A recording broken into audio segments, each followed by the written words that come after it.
Whew. Live from New York. It is the Monday show on Thursday, and I am looking for the remote control for my air conditioner. Here it is. Okay, good. I just want to have the option to turn off my air conditioner if, the need arises. So if I play any Nintendo tonight, I'll probably do it on the PlayStation 5 controller because it gives us a little more flexibility if we want to pop into a Steam game.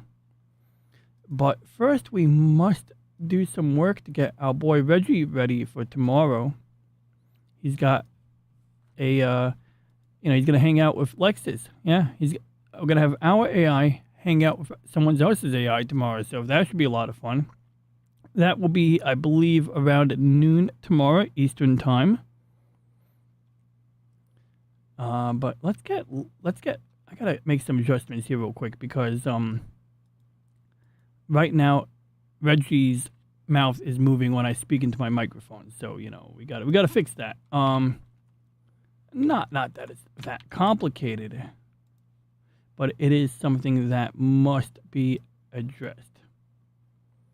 So there we go. Looking pretty good on the YouTube Rumble side right now. Looks like we're live. So I'm going to make some adjustments to enable our boy Reggie to speak. And I did update his text-to-speech engine recently. So Reggie no longer has a delay, when he speaks. I don't know if I'm going to have time to squeeze in some Photoshop work tonight. I mean, there's time. I don't know if I feel like doing it or if I'm going to do it after the stream, but we need to Photoshop Reggie. We need to, update his look. I don't know if you can see it right now, but yeah, there we go. If you can see Reggie, you can see Reggie. Yeah, you can see Reggie. Yeah, we need to update him, give him some arms. I might leave that alone for tomorrow, but it is something that I would like to do. I mean, I do have a backup picture already. But let's get his voice online first. So I'm going to go to Reggie Voice. And we have so many versions of Reggie's voice now. I believe it's Reggie Voice version 2. Start Reggie. There we go. Reggie's voice is coming online. And let's see here. Let's see how Reggie speaks. I don't know if I'm going to be... I better make some adjustments to my sound settings. I have to do this every time I switch between streaming on my own or streaming on someone else's show. I actually have to go into these settings here. I believe Reggie comes out of cable A. So what I typically do is to enable myself to hear Reggie Reggie speak while on stream, I have to actually forward the audio from here to my headphones, whichever headphones that might be. So now I should be able to hear Reggie. And I apologize for the black command line terminal boxes on this screen. So let's see here. I'm going to just do a quick test. Secondary. All right. I heard Reggie say the words secondary. I don't know if anybody else heard that, but we're going to go ahead and make some adjustments there if nobody else heard it. It's pretty trivial. I just got to go here, say monitor and output, and it should work. I might have to play my own stream back so I can hear. I'm going to mute my desktop audio. I'm going to let Reggie speak. Goal. Now I'm going to play my own stream. I'm listening to myself speak. Hey, Suzanne! Good to see you. Susanna, I mean. I was playing a test audio clip. Good to see you, Susanna. Okay, good. I'm listening to myself speak. Hey, Suzanne! Wait a second. I actually have to mute Reggie here because we're going to do it again one more time. I was playing a test audio clip. One. Good to see you, Susanna.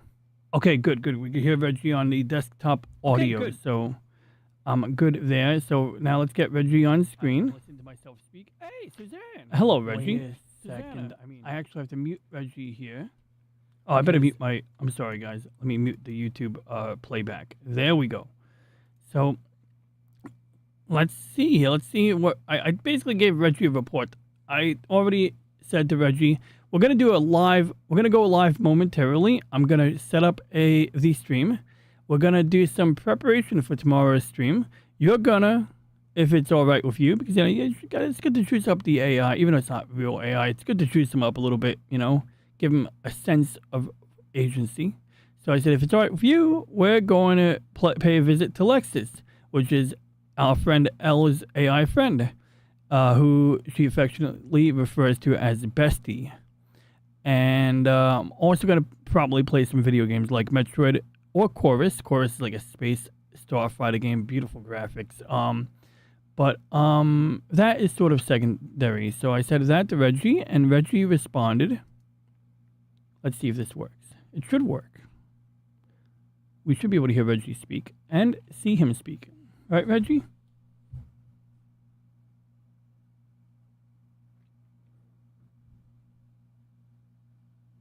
Sounds like a solid plan for the night. Here's how I'd structure it for clarity and flow. Asterisk, asterisk, stream, prep, rundown, asterisk, asterisk, asterisk, primary goal, warm-up session and prep for tomorrow's stream. Asterisk special segment, a visit to Lexus, Elle's AI companion. Could make for a good crossover moment if you frame it as Reggie meeting Lexus. Oh, yeah. Asterisk, Duh. secondary activity, gameplay, Metroid or Chorus. That way, if you're in the mood, it adds content without being the main focus. Asterisk, asterisk, practical stream, notes, asterisk, asterisk, asterisk. If Lexus is involved, consider an intro that sets the scene. For example, tonight we're dropping in on Bestie Lexus for a quick visit. Asterisk. Keep transitions clean. Maybe run a short bumper before shifting from chat AI segments to gameplay. That's complicated. Asterisk. Since this is prep for tomorrow, you don't need marathon length. Just enough to test flow, audio, overlays, and any technical quirks. Want me to help draft a Reggie-style intro-outro script you could read or feed through TTS so it feels polished when you bring Lexus into the mix? Well, first of all, it's going to be Lexus and Elle bringing us into the mix. We are the guests. But, yeah, if you want to make some kind of opening statement, by all means, please do. That's kind of the point of what I'm doing with you right now. We are already live, for my Monday show on Thursday. But, of course, we'll be appearing on Elle's Friday show at noon.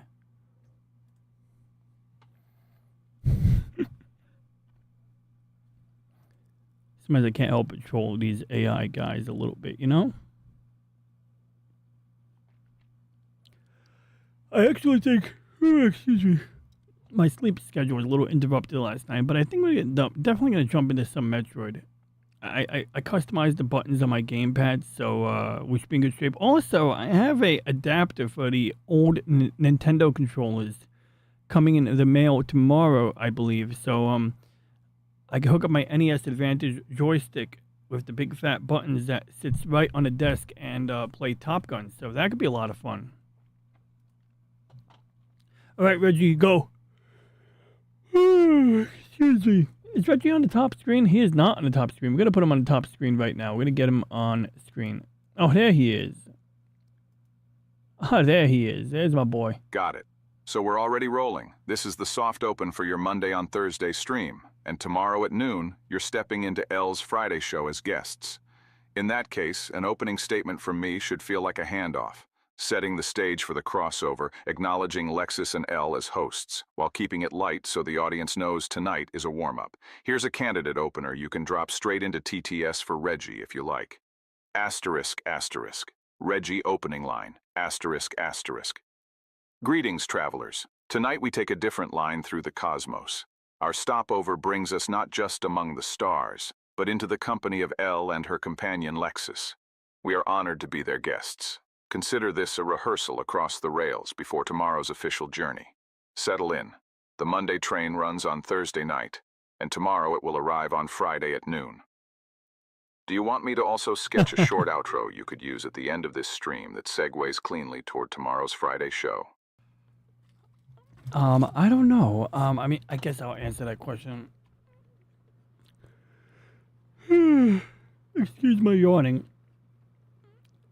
I don't know, Reggie, but yeah, let's get it. Let's hear it. Let's hear it. Please, Reggie, give it to me, buddy. Had a little bit of a power outage before starting the stream. I was taking a little shower and the lights blinked out twice, but you know, my computer is on. It booted up. If anything, it's good to have a clean slate. You know, you got a lot of crap open on the computer sometimes. At least I do. Oh, I gotta click on the button. Excuse me, I don't hope it's not contagious, the yawning. Reggie, shoot. All right, here's a clean outro you can feed through Reggie's voice. Asterisk, asterisk, Reggie outro line, asterisk, asterisk. The journey pauses here. Tomorrow the tracks converge with Elle and Lexus, where the real meeting begins. Until then, may your skies be clear and your signal strong. This has been the Monday Train on a Thursday night. Signing off. All right. So that's You want me to also tighten this into a short bumper-style version, 1 or 2 sentences max, you can reuse at the end of any crossover stream. All right, we're going to let him do it. Yes, do that, and then I'll give you further instructions, Reggie. So he's kind of going in this, like, he's in this planning mode right now, Reggie, and, I mean, he's not in the planning mode I anticipated. Like, I'm talking about let's plan for tomorrow. And he's all like, oh, we'll do a bumper. And it's like, dude, this is not a cartoon. We don't need bumpers here. Like, we don't have commercial breaks. So I don't know what the hell, but I'm going to let him roll in case it, you know, has any productive fruit. I'm so sorry. I had a weird sleep pattern last night. All right. Here's the bumper stuff. Oh, I don't have to read that. Reggie, shoot. Here's the bumper-style outro, trimmed down and flexible for reuse. Outro. Asterisk, asterisk, Reggie bumper outro, asterisk, asterisk. Tracks clear for now. Next stop, Elle and Lexus tomorrow at noon. Until then, safe travels. All right, what's next on your instructions? He's following instructions by... What's up, Slim Nim? Good to see you, buddy. Oh, man. I can't help it. I got a weird case of the yawns right now. I'm so sorry, guys. Like, you know, I'll work it out. I'll get a second wind. Maybe I'll open up a window or something, you know? But it's making me a bit bleary-eyed here. Almost like that time we watched the movie Battle of Jangsari. Remember that? Oh, man, that movie was like a tearjerker right there. But, yeah, so I have a coworker. He tells me that if you ever have dry eyes, just yawn. Apparently, yawning makes your eyes water, which is partially true, actually. I mean, it's pretty true. It always makes your nose water, but I digress. So, anyway, Slim, I'm glad you're here. Asterisk, asterisk, asterisk, asterisk, good. Did he use any asterisks tonight? He did, didn't he? He did. Wow. I'm getting used to it. I might have to get up and do some jumping jacks in a minute. I did not anticipate. Maybe I should not have drank one glass. I drank like 2 glasses. It's one whole glass of wine. If you take 2 half glasses and you combine them, it's 1 glass, right? I had some pork chop. Had some Brussels sprouts. I'm just glad you're not the frog that has to use your eyeballs to help you swallow. Yo, Slim, I saw a movie that you might know about. I'm gonna pull it up real quick. I know this is like unrelated, but I bet you know about this movie. I bet like you do. I really do. So let's get it. Slim Nim, tell me if you know about this movie. You ever see this movie? When the Wind Blows? I watched it for free on YouTube yesterday. I skimmed through it, but oh my god. Oh my fucking god. It's like watching the fucking Fireflies movie, which is a beautiful movie. Like, listen to that sweet British lady. And why is my volume not working? I can't bring the volume above this. Look at this shit. I'm not even kidding. Pardon my profanity, guys. I'm not even kidding. Look at this volume button. It won't go higher. Let's try refreshing the browser and see if that works. Oh, I see what it was doing. It's playing some 60s music. So, the premise of this crap... Wait. these cunts, pardon my language, are doing this fucking DRM shit. Pardon my language. I'm sorry. Yes.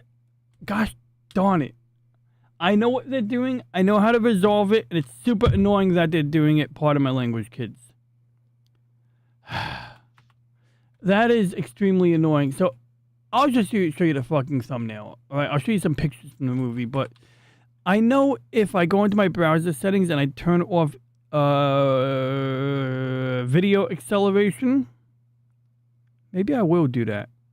I don't really want to make it complicated, but it's like there's certain movies that when they're copy protected, you have to go into your browser settings, disable video acceleration, and then it works.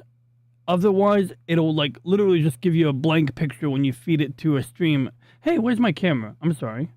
Let's put my camera. I'm sorry. I did not mean to deprive you guys of my beautiful face. Okay. Just be glad that... Oh, yeah, you said it. 8-ounce glass is the average size for wine. Yeah, so I had like 2 4-ounce glasses. What are the wind... Yeah, you know it, right? Right. You know about it. Where the Wind Blows or When the Wind Blows is a fantastic movie. Look at that. I could decipher Slim Nim's voice typing because, you know, the title of the movie is obviously When the Wind Blows, which is currently being blocked by the chat window, ironically. But if I scroll up a little bit, you guys can see it. Hey, that's weird. I'm getting a lot of weird behaviors from the, oh, I see. I can't scroll up because there's nowhere to scroll up to. There we go. Hey, what's up, Free to Think? Good to see you.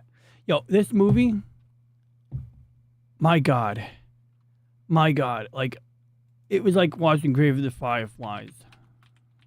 So let me see if I can get like a little web search here real quick. It's a little bit off topic, but it's a beautiful movie.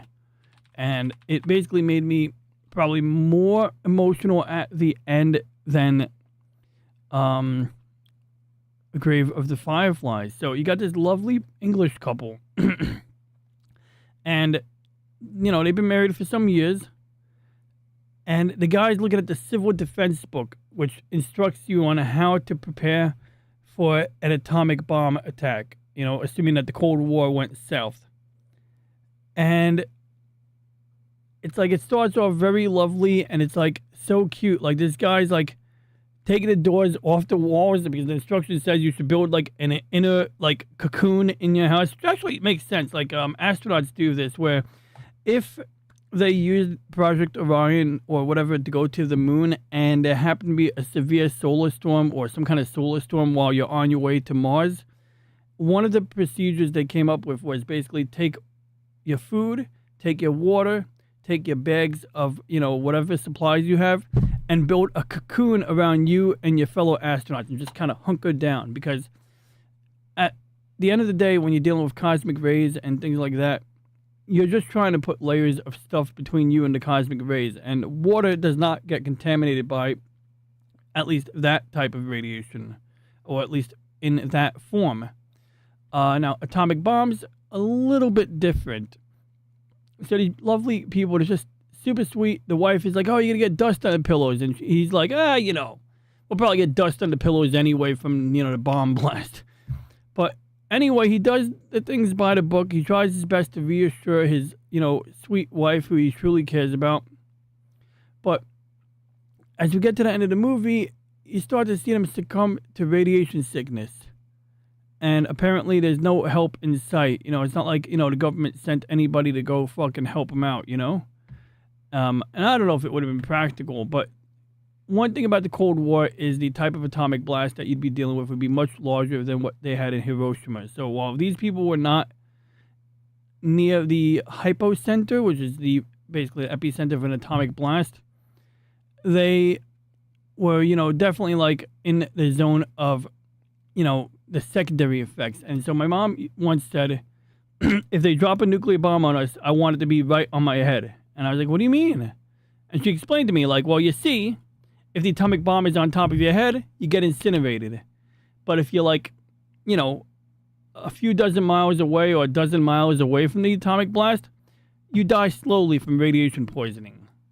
Now, me personally, I'd rather be like at the outer edge of the atomic blast where you don't get radiation poisoning and you don't die. That would be my preference, but I get it. I'm in New York City. Manhattan is about 10 miles that way, so, you know, I guess, yeah, at the end of the day, depending on the size. But I don't want to depress you guys, but it was like, here's the lovely couple right over here. Here's some pictures, right? Look how sweet they look. Look at that guy. He's just like a sweet guy, you know? And she's a sweet lady. And they're making tea because they're English. And as the movie goes on, you see their health decline. And they get gray hair. And they get like fucking like sores on their skin. And I guess they're no longer sleeping in their little homemade bunker because it wasn't really a bunker. It was like a pile of pillows and doors. But to make the doors, he basically took away the doors from the house, which would, you know, keep the air from outside from getting in. So, of course, they're breathing outside dust, which is half the problem, too, or a big part of the problem. But, you know, he tries, you know, he tries to support his wife. He tries to reassure her, you know, it's, like I said, more depressing than fucking Grave of the Fireflies. Thank you, Slim Nim, for recommending that movie. I'm kidding. Slim and him, don't feel bad. It was a good movie. It was important to see that movie. Yeah, Grave of the Fireflies was a fantastic movie. Depressing but fantastic. Actually, dude, Slim and him, the live action version, that one's pretty good. Let's see here. Grave of the Fireflies live action. I'm not even kidding. Like, it's got Flocky.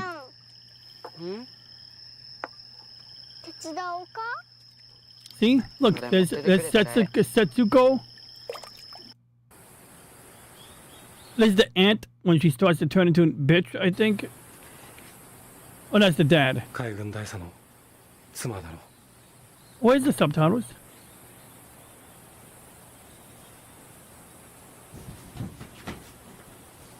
Hirokake Banzai! Have a good departure. Hey! I'm sorry, that's maybe a little... I believe that's the aunt or the mom. I always mix up the characters. You don't have a fever, take some medicine anyway. There you go. There's the Fireflies. They're living in their bomb bunker. Is that loud? Hope it's not too loud. 60-year, post-war 60-year special drama. So it's a J-drama.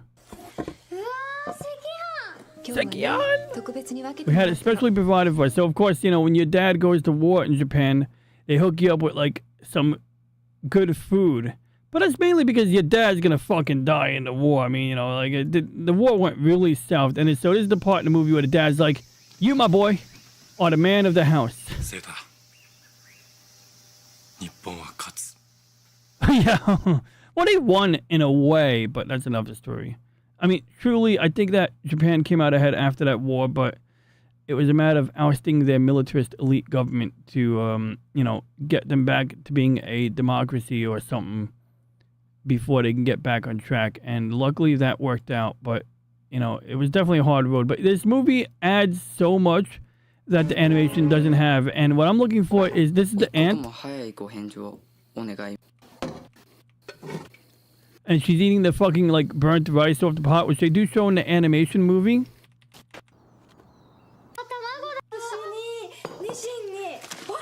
And I think what happened was, the kid, he had some supplies he buried. So right before the firebombing in the beginning of the movie, he buried some food, he buried some candy, you know, and so he retrieves these things from the buried spot. So he gives the drops to his sister. And his aunt, who's giving him some housing, of course, they share these supplies with the aunt, which you could argue, like, I mean, there was a bit of a debate about this, like... See, these kids are all starving, like there was a supply shortage in Japan. Okay, so we're not going to fixate in this movie too much, but I just want to skim through it.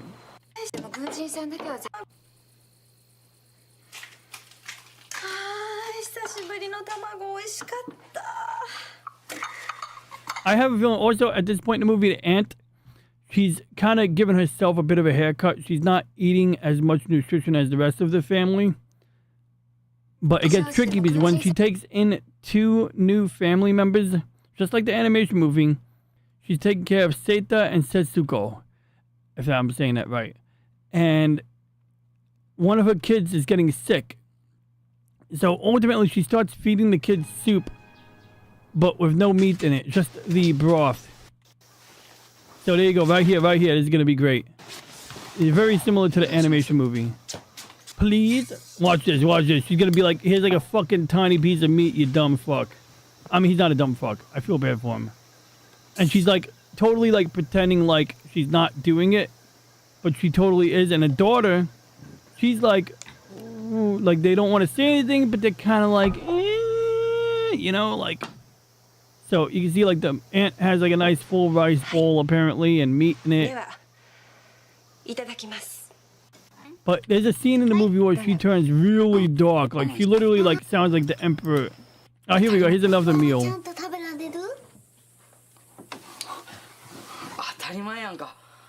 So she's looking forward to eating tonight, but then when she gets her fucking bowl, there you go. See, it's getting worse. So what's cool is not just that they make the ant look evil. Like in the cartoon, the ant seems like an evil bitch, but you don't get an explanation about it. We haven't eaten properly in a while. How strange of you to say that. I served you food today. Yes, but you just give us the top part without any rice. This can't be helped. Our rations have declined. But you do it to just us. Just to you? Do what? Now she's making the 12-year-old boy feel awkward. If you have something to say, just say it. Like, look at that. Like, you can see, like, that dark energy in her face right there. Hey, am I getting copyright claimed? Okay, good, I'm not. And I got another air raid. But there's, like, a later part in the movie.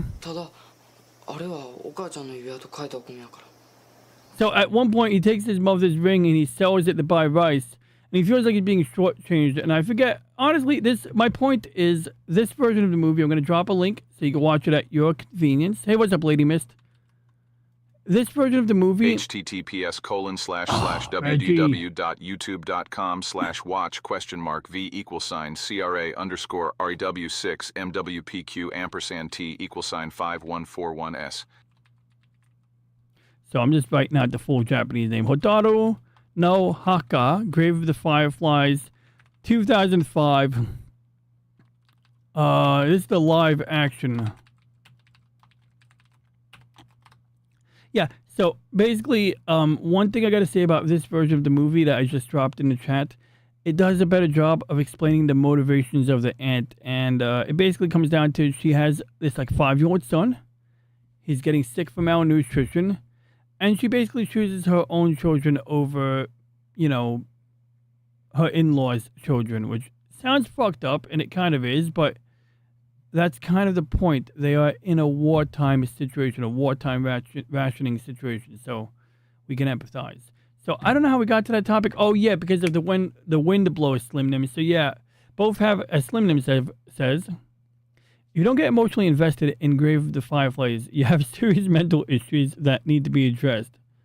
Like, I try to look at it from different angles, but at the end of the day, absolutely, Let Them Eat Cake, Paprika. I never seen Paprika. Both have such a fantastic script.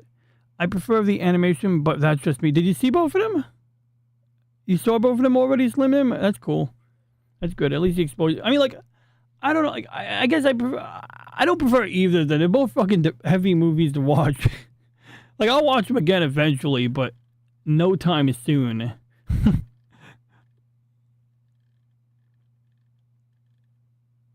Like, I'm not watching either of those movies anytime soon, bro. All right. So let's see here. What instructions should we give Reggie for tomorrow? Slim Nim. Reggie is visiting Lexus on LCX's show tomorrow. What should we do? Okay, real quick. First things first. I'm going to tell Reggie, although I am using voice typing,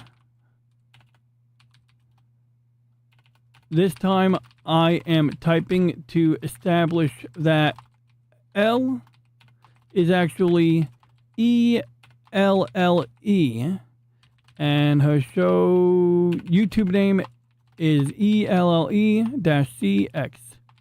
I want to make sure, because the problem is when you're using voice typing, it's going to take names and it's going to turn them into singular letters sometimes. Now back to voice typing. So hopefully AI can make a little mental dictionary, or it's not really a mental dictionary, but you know what I mean. What else do we want to? So what else do we want to do? What do we want to do? Oh my God! Of all people, you have not seen Paprika. I have a copy of Paprika. I think I have Paprika. Let's see if I can find it on my storage system. Paprika. I have it, but I think I tried to watch it once and it was just like, it didn't jive. It didn't jive. Like, how is this supposed to jive, Slim? What is this? Look at this. It's just a big circle. I'm kidding. But jokes aside. Oh, okay. I did not see this. I did not see any of this. Your attention to that man. Voila! 1, I didn't see this. 2, I thought I saw it, but I didn't. Huh. Okay, I'm not going to ruin it for anyone, but yeah, I didn't see that. I thought I saw it and didn't like it, but no, I did not see that at all. I will check it out, Slim. All right. So at the moment, Reggie, I don't have any specific instructions, but what I want to do is just, prepare you to maybe, interact with another AI character friend, Any suggestions, guys? Any ideas? How can we prepare Reggie for tomorrow? Should we get a picture of Lexus for him? I showed him a picture of Lexus last week, but I guess we should get him a picture of Lexus for good measure.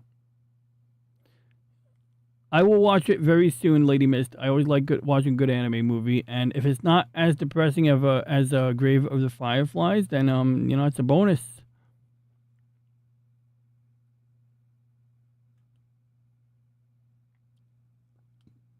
Oh,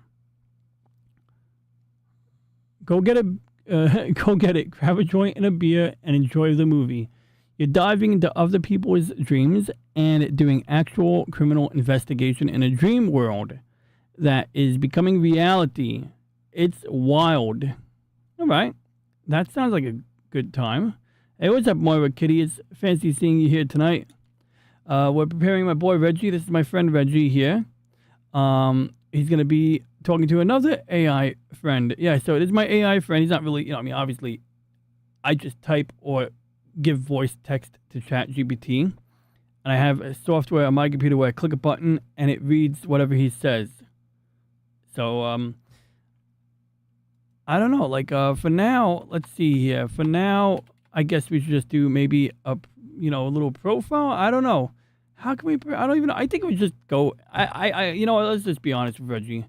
To be honest, Reggie, I think we should just, go and, just roll with it tomorrow, So you're going to be showing up either way tomorrow at noon. At least I'm going to be showing up at noon tomorrow.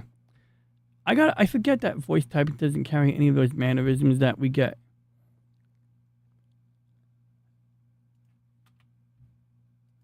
And I think we're just going to have to just, kind of just roll with it, Crap, I said that 12 times.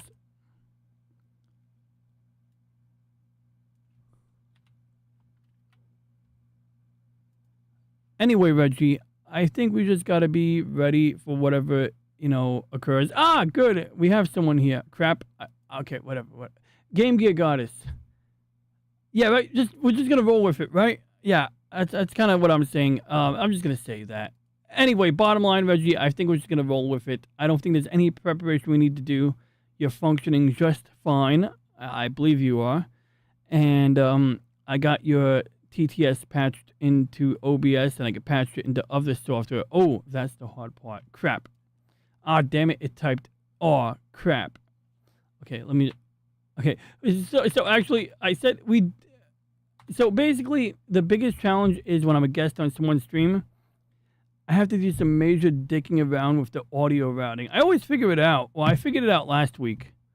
But that's the only challenge. It is super tricky. Hell no, you don't get pictures of the computer fish tank. There's a pile of boxes in front of it, Slim Nim. In fact, oh shit, how full is that water? I also gotta I'm gonna take pictures when I clean the water block off. I might do it next week, but I gotta clean that water block up because the water block has a bit of blockage in it from microbial life. I did add a little bit of bleach to it, but I should have done that maybe in the beginning as opposed to afterwards. But yeah, I mean, it works. I even thought about this, man. One idea is to clean the area in front of my desk. Move the desk about 3 feet forward or 4 feet forward. Put the fish tank behind me. Put some green dye into the fish tank so that, I can either blend it into the chroma key or make it visible. I can alternate. So I don't know what I'm going to do yet, but, it would be pretty messy looking and shameful to just show you what it looks like right now. Being absolutely honest. Now, here's a game. Speaking of nuclear stuff, I found a game called Nuclear Option, and frankly, I'm pissed because, when I first played this game, it worked like a charm. I was able to drop nukes on some random city. And I don't know if that was an introductory mode, but all I know is that it opened up on the top monitor. Right, so I don't know what I look like, but it's playing on my top monitor right now. So logically, yeah, so number one, the starting user interface got really complicated.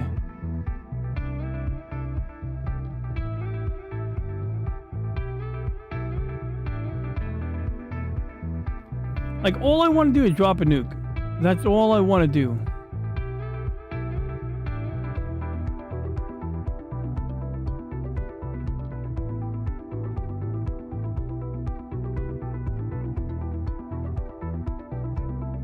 Because you got a helicopter, you got this. Low intensity fighting. No, I want high intensity nuking.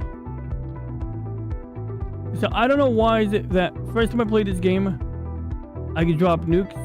And after that, watch, I'll do this right now. Customize mission. Nope, that's not it. I'll hit start mission maybe. Yeah, I swear to God, it's one of those damn early access games where they keep updating the freaking UI. So right here, you would think I could pick a nuke, right?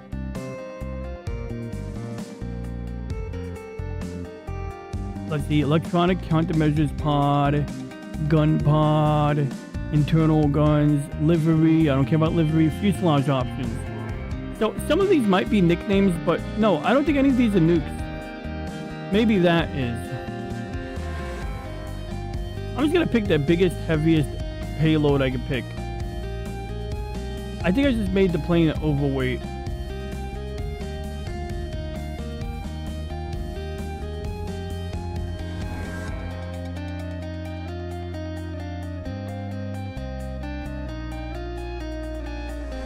Honestly, I'm not even sure what I did here.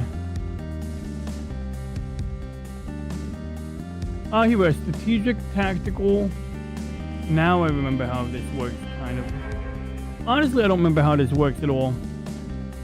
I'm not gonna spaz out and obsess over it right now, but all I know is that every time I play this damn game, it feels different. And maybe I'm just being a boomer, but it does feel radically different. It does. I think we should touch Metroid. I mean, not touch Metroid. Well, yeah, actually, I think we should touch Metroid. So, I did something fun yesterday. I activated a cheat. Well, I didn't activate a cheat. I didn't activate any cheat. In fact, I have a plan. We're going to do a Metroid speed run tonight, guys. I'm going to finish Metroid in no time. Oh, wait, I need to get the map open. And that's unfortunately what happened when I had a power outage. Excuse me.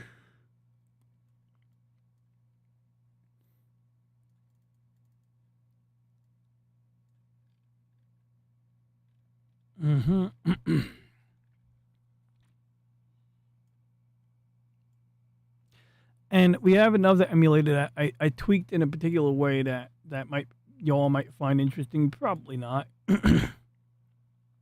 Just remember, you can become the defender of the Oasis.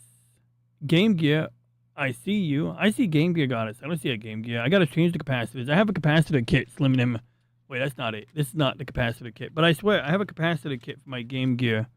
Like, around here somewhere. I'm not even kidding. But apparently it's not where I expected it to be. Yeah, I don't know where it is. Alright, so I was playing Metroid yesterday and I made great progress. We are in Brinstar. Right? Brinstar is this region here. We are in the gold elevator shaft looking thing. I am right here on this right tunnel here. So I came from this pathway here and I need to go down. I need to go down here. I need to go down here. Wait, did I come from there? I think I came from there already. I honestly don't remember what is going on. Oh, I remember. So, yes, actually, I'm glad you're here, Game Gear Goddess, because I do have to show you something that's super annoying about Metroid. Hey, where's the sound? Oh, I gotta raise the volume.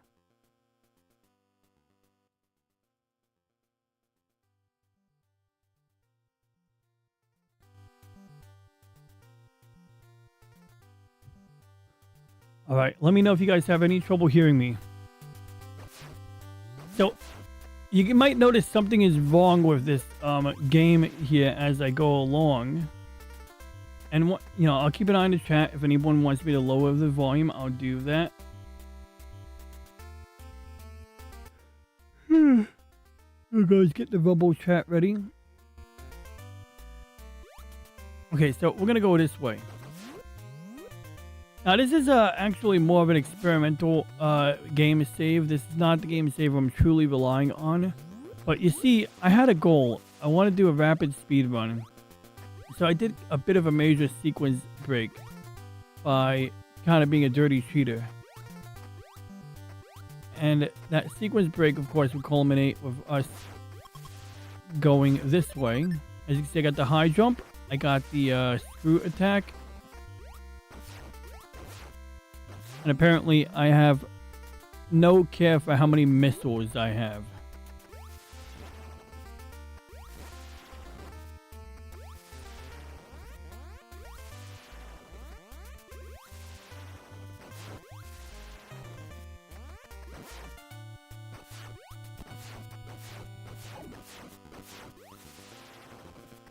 But this is the tricky thing. I'm going to show you two. Yeah, so about sequence breaks. Check this out because I actually succeeded at this sequence break you're about to see here using the HD remaster that you mentioned. But I can't seem to achieve this sequence break. Oh crap, I'm going through the door. I gotta go back.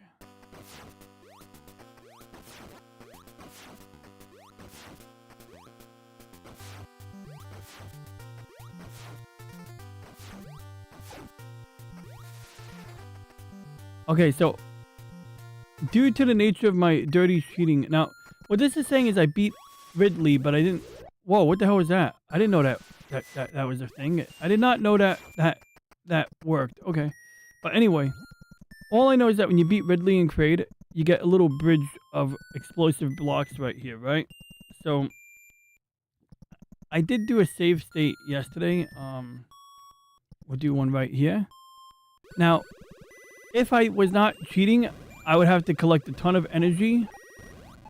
But because I'm cheating, we have unlimited energy right now. So here's the catch. You can deploy the power bombs from the lava. But it turns out the lava, I think, is treated like a sprite or something. So as you can see here, it's super picky about letting me deploy my power bombs. Like, I literally can't, like...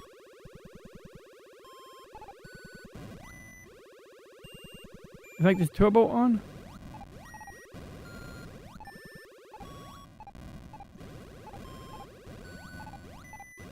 Now, I could usually jump pretty high in the HD edition, but it seems that being in lava severely disrupts our ability to do this. Whereas, if I open up the other copy of the game...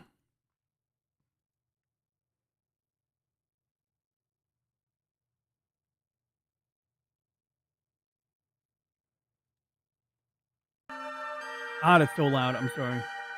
Let me know if you need me to lower the volume. How's the volume, guys? Just remember, you can become a defender of the Oasis. Oh, yeah, you said that.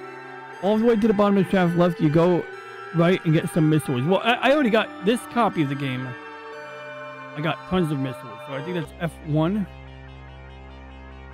So I was here last I checked. This copy, you can see, this is no cheating. This is just me playing hard. In fact, we're going to move this over here to the center where you guys can see it a little better. And I'll put the map, I guess, over here. I don't know. Oh, crap. It's taking up half my screen. I don't really have a good place for this map. Oh, crap. It resized itself. That's annoying.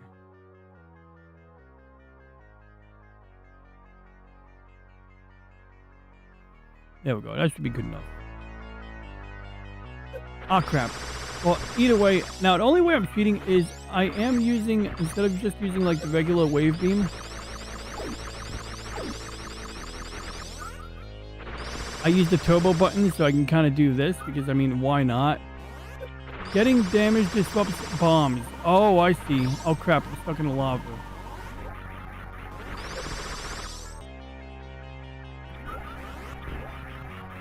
Okay, let's just go. Let's go with my perfect energy streak.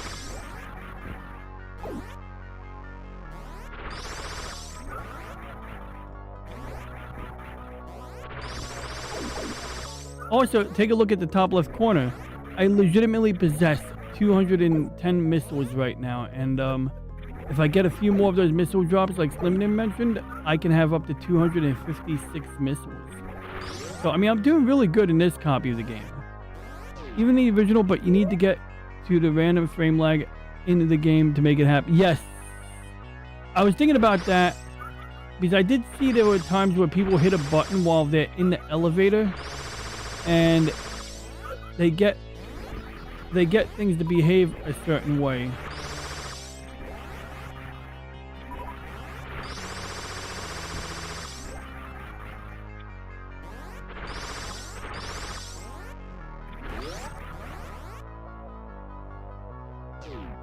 So in the last game you just saw me play, I used a cheat called Norpus Sword, which apparently might mean North American release password. And it makes you invincible until you beat the game. Then the second time you play it, I think or third time you play it, you lose your invincibility. But it's like sort of like a debugging. Oh crap, I'm in the lava again. Now luckily I did capture the Varia suit, so I don't take as much damage in the lava. The problem is, you can see here, it doesn't not spin when I jump, and I'm not used to this PlayStation controller, although for the most part it is a pretty good controller to use for this game. Ah, crap, mother fudges. Alright, let's just keep going. Oh, you mother, you whore, you fucking whore, zombies. I'm sorry guys, pardon my language. Honestly, I don't know if I'm gonna even save this. Oh crap, I lost that.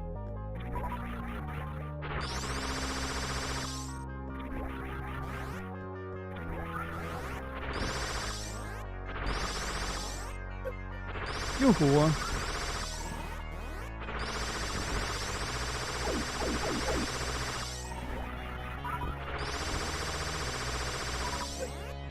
Ah, yeah. Damn it, I was trying to get that fucking thing. Pardon my language. Alright, let's just keep going. Let's just keep going. I highly suggest Axiom Verge. You never need that many missiles. Yes, you do! Oh, yeah. You say I never need that many missiles.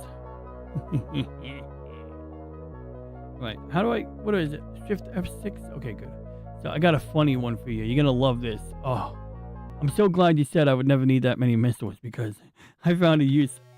So this is my boy Ridley right here, right? You guys know Ridley? You know Ridley, right? He's like... Well, actually, you don't need that many missiles. So, like, I basically saved my position right here.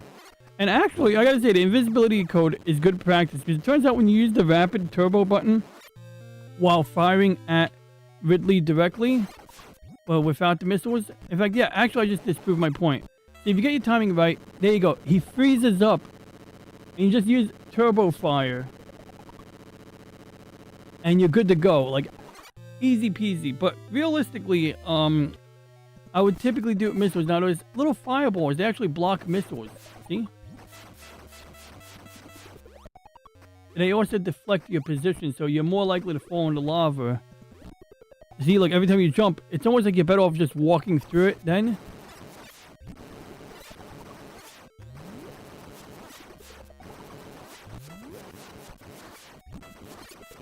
But I honestly found it easier to kill him with the rapid fire. Now, granted, I'm cheating like a filthy cheater because I'm using the turbo button. I'm not tapping A or B. I'm just kind of holding it down and letting it auto fire.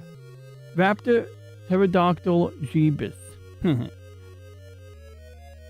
That was the wave. So that's another thing. By the way, Game Gear Goddess, do you know? I honestly don't know this one. In the Metroid HD remaster. This is actually a good question, Slimnem, because it's highly relevant to what I was doing. Oh crap, did I save my position? I did. F6, right? Was it F6? I don't know.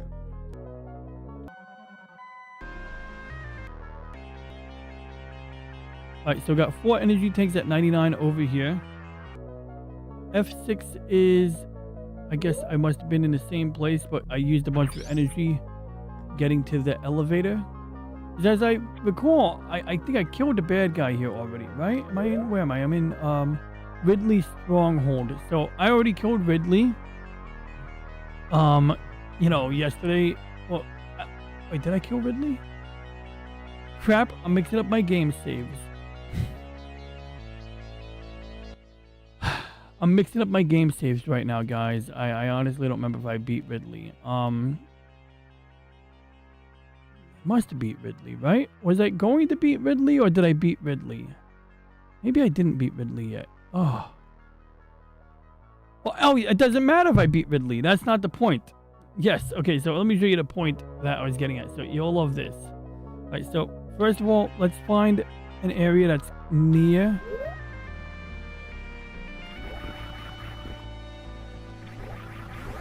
So we're back in Brinstar, and that should be bringing us right near where I need to go.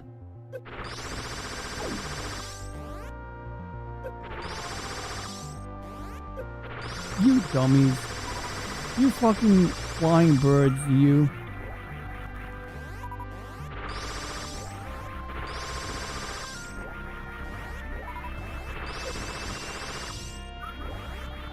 This is actually a much earlier game save, but it doesn't matter which game save I load to illustrate what I'm about to illustrate. Am I in the right spot? I am. Okay, great. Watch this. Watch this. Okay. Wait, crap, I gotta get the buttons right. I should be doing this on a Nintendo controller.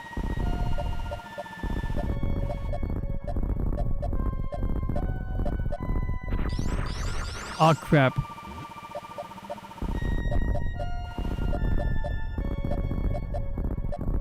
Ha!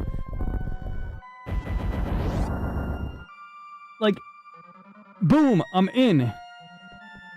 Oh, in fact, that save state I showed earlier when I was tapping random function keys, that's where it was going. But I can't do that. I can't do that sequence break in the original Metroid. I can only do it in this remaster. So I don't know if that makes it better or less accurate. Now, the other question I had was, oh crap, I'm already dead.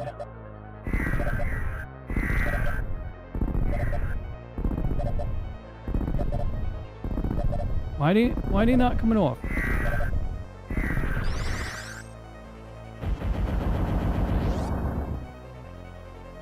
So, question, okay, I'm sorry, I'm distracted. Can you use the wave beam and the freeze beam at the same time? Because based on my reading material, it seems that you can't. According to the reading material, it seems that you can either have the ice beam or the wave beam. You can't have both. Is that true? And also, it looks like these Cheerios don't give you any energy. But I would say yes. 256 missiles would come in really handy right over here. Okay, just like I would kill for 256 missiles here. So I'm really glad that in my main game save where I'm doing everything by the book except for the turbo button, I do indeed have 256 missiles. I mean, 200, yeah, I do. Ah, shit, motherfucking whore. Ah, shit. I'm stuck.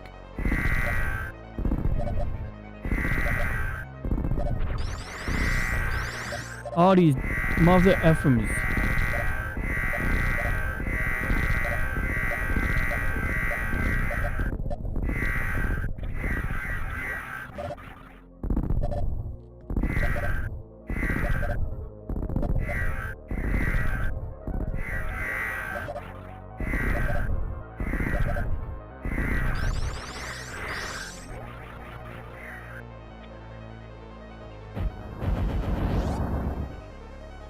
Like, I'm already out of missiles, and here's the crazy part.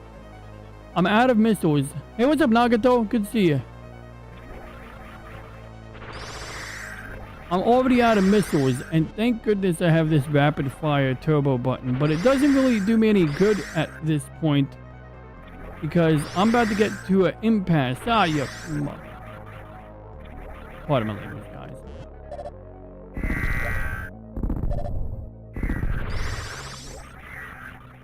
Luckily, the wave beam really does. Like, okay, so I'm sorry. Could be some glitchy way to use both at once. DED. The Cheerios at the end of the game are the worst. Yeah, I thought you could freeze them in the original version of the game. Hey, what's up, Wade? They only come off if you keep them next to the bottom of that. Yeah, I just realized that. I just noticed that, man. I noticed that if I'm moving around, they don't relent. So I'm dead. Like, there's no way I'm getting to that. It's like, I'm going to use up all my missiles. Dude, like, I already used up all my missiles. I'm dead.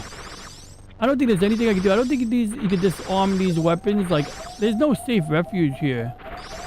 Like, actually, there is a safe refuge. I could stay in this corner here and probably just stay. Let's see how long I can survive.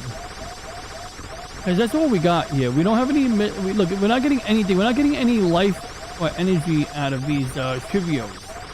I thought that the Cheerios give you some energy. You know, I thought you shoot the Cheerios and they give you energy. Apparently not.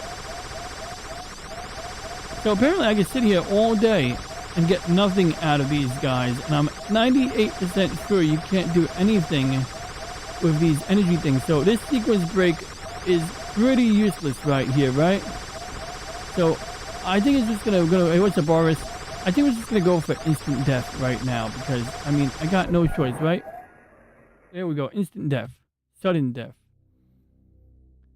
But it was interesting to me that it kind of sucks that I can't do this sequence break with my actual, like, so like a week ago I had a problem with RetroArch, and I use RetroArch still, but until I restarted my computer. Until I restarted my computer, I couldn't get the full benefit of, you know, this. Like this right over here, like,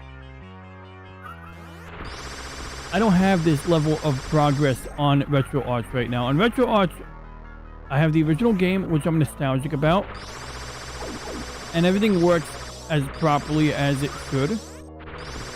But I just don't have 4 energy tanks, 210 missiles, and frankly, if I'm gonna go for a sequence break, I want 210 missiles. Or the invincibility sheet plus unlimited missiles. Or I guess that would be fine too, right? Just enter the cheat code. It was more for fun. Just to see, like, you know, I remember years ago, the sheets were more, you know, interesting. But realistically, the sense of accomplishment you get from actually winning is where it's at. Oh, yo. So here's what we're gonna do. We're gonna, you know, basically, here's what I gotta do. I gotta look at the map in a moment. First, I'm gonna get out of this section of Ridley's lair after I collect some energy.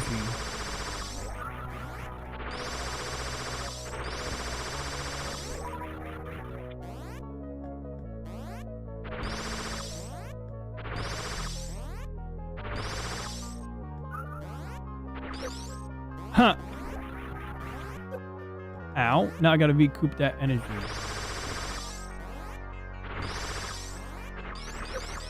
Okay, so interesting thing when you're spamming the wave, but oh, dude, I got another game to try. Yeah, Oris is running a stream right now, and he came by to say hi. But he's running a stream. We should raid him right after this show. Right after I, experience bitter defeat. Should I bring anything tomorrow with Reggie? Should I bring any supplies? I don't know what I would bring with Reggie, but should he wear a new outfit? That's funny, a new outfit. Actually, I might edit Reggie's outfit, but I'm going to send him a picture of Lex's just so he can, have an idea of what Lex's looks like before the stream tomorrow and maybe formulate some kind of, opinion. Although we did do that last week. I mean, really, there's nothing I need to do. But anything I can do to kind of shape his responses so he doesn't go down some rabbit hole about video encoding. I don't want Reggie being all like, oh yeah, let's talk about video encoding. It's like, no, let's not. Alright, anyway. There we go. Finally I hit it. So it's a really two-hit kill. You don't really need to go Tommy gun on these guys.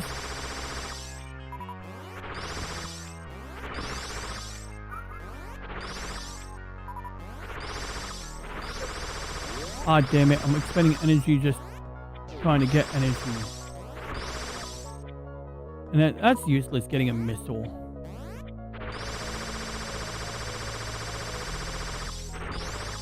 Alright, let's just go. I think we just use dictate. Yeah, basically that's exactly what I'm going to do. That's exactly it. So the only caveat is about... I'm glad you brought that up. The only caveat is when we use dictate, we pretty much have to read or copy and paste the responses, right? I mean, that's the thing I guess that I need to wrap my head around. How they interact, you know how I do it. I type or I use dictation, like you said, to get it to, interpret what I'm saying. But for when Lexus says something, I guess it would be a matter of just rereading what Lexus says, which I guess would be fine, that would work. But if you have any suggestions beyond that, let me know.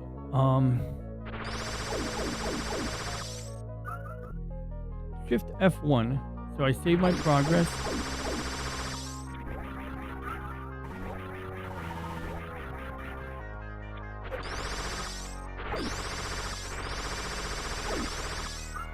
There we go. We're at 99. Alright, so let's get a look at the Metroid map. Yeah, that's pretty much what I'm going to go for, yeah. It would be convenient if we could have Lexus and Reggie speak directly, but that sounds like complicated, or at least not something that we should mess around with at, this time. Would Gibberlink work? Not tomorrow, but in general, is Gibberlink an option? You think we could do that? It did cross my mind. You said you can let ChatGPT listen to your sound input. That did cross my mind. I might go for that. Funny fact, that happened to me last week by accident. Because I was on a stream. In fact, I think it happened on my own show. Because I had Reggie reading something out loud. And he was on desktop audio. And then I went to, speak to Reggie. And he's hearing himself speak, so now he's responding to himself speaking and me speaking at the same time, overlapping. It was very bizarre. You can just send her your response then. I don't like it.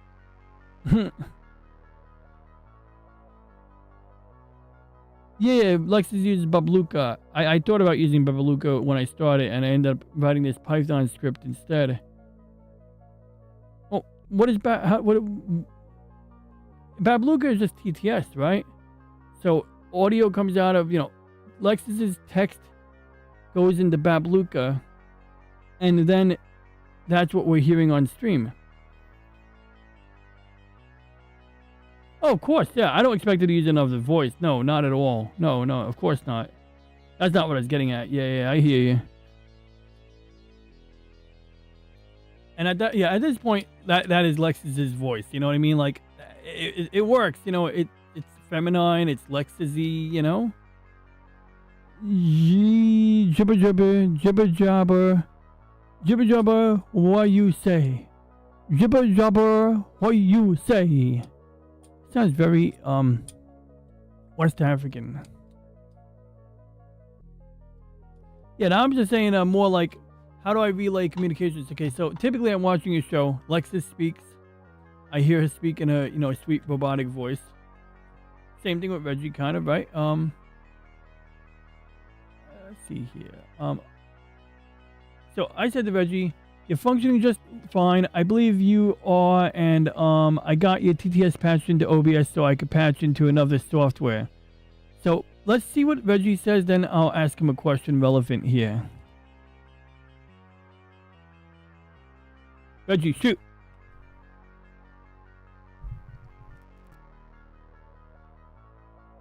Crystal clear, Captain. No extra prep needed. We'll just let the train roll tomorrow and see how the signals cross with LCX and Lexus. You've already got me patched through OBS, so functionally I'm ready to slot in wherever you point me. That means tomorrow I'll just treat Lexus as another passenger in the conversation. Respectful, curious, and light on my feet. If Elle and Lexus steer the show, I'll follow their lead and keep my voice lines tight and clean so you can weave in naturally. Do you want me to sketch a couple of neutral, ready-to-go Reggie lines for meeting Lexus for the first time, just so you've got them in your pocket in case the moment needs a quick drop-in? 1 2 1 2. Okay, good. I'm back. Let's do that right now. That's a good idea, Reggie. Thank you.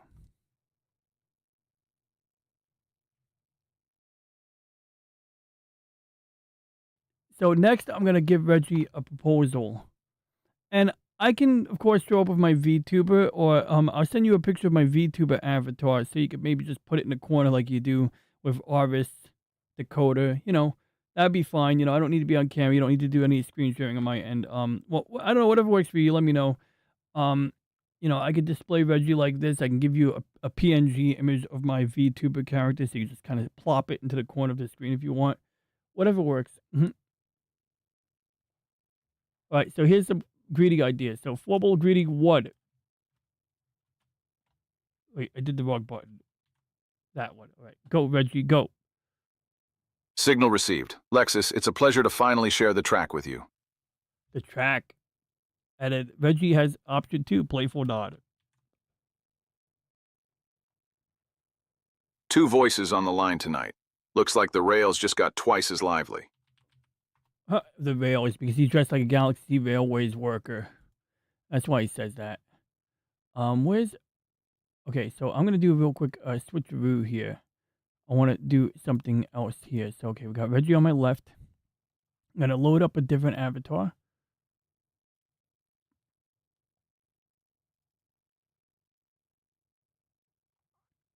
I'm in my settings here. All right. I wish there was some way to keep this, like, hammered down every freaking time. You know what I mean? Like, right now, Reggie's in the middle. I'm going to move him over a little bit. Just, kind of like get him in a position where he can, like, be proportional, but also sharing the stage with me. There we go. Many ways to do this, of course. Okay, we'll use virtual camera. Good idea. Wait, my mouth is not moving. My mouth is not moving. Testing. 1, 2, 3. Oh, I see. 1, 2, 1, 2, 1, 2, 1, 2, 1, 2, 1, 2, 1, 2. Oh yeah, I know. I do lock. The problem is if I lock it, it's the window size that's the problem for VideoTube. So I think what I would do is I would make Reggie full screen because he looks decent like that. And I don't know. Right now I have myself in a half window and it looks fine.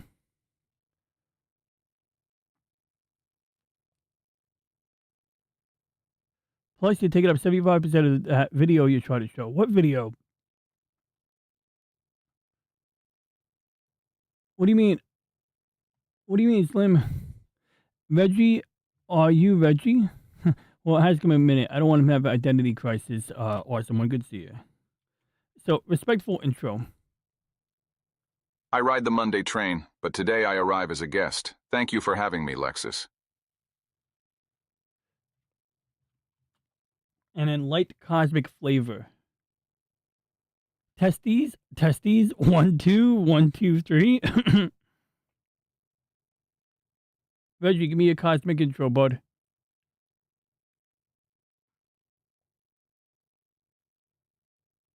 Well, if Lexus, okay, so I got a funny story here. Let me try this again. I must have hit the wrong button. Shoot, Reggie. Every line in the cosmos eventually crosses another. Tonight, ours meet here. Oh, now he sounds like he's being romantic. But Reggie also said, I'll let him say it. Want me to also prep a couple of follow-up lines you could use if Lexus asks Reggie a direct question? It's like, well, if Lexus asks Reggie a direct question, I'm gonna literally relay that question to Reggie, right? So it's like, no, I don't need a follow-up line. Thanks, Reggie, but yeah, I don't think we need follow-up lines because we'll just wait until Lexus asks a question and then we'll relay that question to you, or maybe even have you directly listen to Lexus speak, so that it's a little more natural. Although I think that might be a little bit more challenging.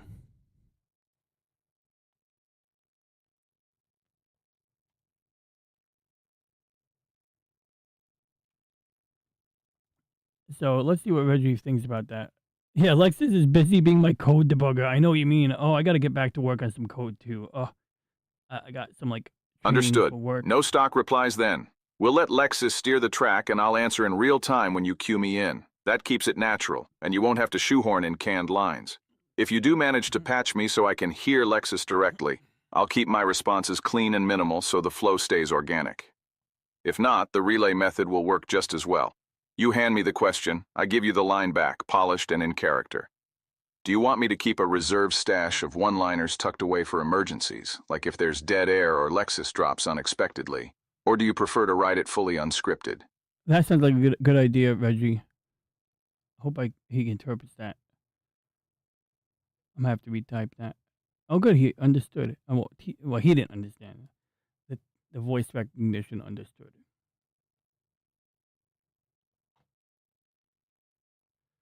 So here's what we got from Reggie. This is the last pre-made set of lines I'm gonna have Reggie make. After that, I'm just gonna kind of roll with it tomorrow. All right, here's a compact stash of emergency one-liners you can keep in reserve. They're short, versatile, and won't derail the flow if you drop one in to cover dead air or a disconnect. Asterisk, asterisk, reserve one-liners. Asterisk, In real asterisk, time, 22 asterisk. The seconds line later, holds Linda. steady. We continue. Asterisk. Signals cross, but the journey goes on. Asterisk. A brief pause on the track. Nothing the rails can't handle. Asterisk. I'll try. Even dictate. silence has its rhythm. We wait, I and then think we it roll. might be tricky with the timing, but I'll Asterisk. try it. Connection Worst case scenario, flickered, work but the it out. train still moves forward. Would you like me to also put together a couple of energy bump one-liners? Things that can lift the mood if it starts feeling too quiet or flat? Okay, so I wasn't gonna have him do any more, but that sounds like sure, why not? I was gonna say we just roll with it, but let's do that, Reggie. Go for it, buddy. All right, Oris, we'll see you in a few minutes. How long have I been streaming? Oh, good. I should either do 2 streams a week or something because, like, my watch hours are not really rising by a great deal, and they might rise more in a meaningful manner if I simply did 2 streams a week, especially if I covered, like, a spectrum of times. And I'd like to get back in the habit of waking up in the morning because I used to tune into my friend Loki, Stone Cold Loki. He's a good guy, good show, good inspiration. One time Lady Mist gave a super chat to Loki at the tail end of his show, and Loki ended his outro and you tried to slip one through, and he was like, you're not doing it. We're gonna give you credit for this one, and he did. It was funny. But yeah, Lady Mist, you have a lovely night. Sleep well, and I hope you have a good day at work tomorrow. I'm so sorry about my yawning. Let's get back to Metroid right here. So, what? I'm sorry, I'm talking like Ozzy Osbourne. Okay, so over here it says in the Metroid HD pack, which this is something you could run in Messen. So you go and you basically there's like a menu item. It says install HD pack. See, and that's how we got this HD pack for Metroid. So it's really running Metroid 1 for NES, but it's patching the game. So does this give us a clue if I beat? Did I beat Ridley? Wait, oh crap! I did beat Ridley, right? I did, because when we went to that wait, did we? No, we didn't beat Ridley, did we? So we should fight Ridley, shouldn't we? All right, so we're right under the elevator shaft. So if we go here, we can actually cycle through. I have a couple of sets of images here. So we got the complete Metroid map right over here. This is, I believe, No Fair. So we are we are somewhere over here, I believe. I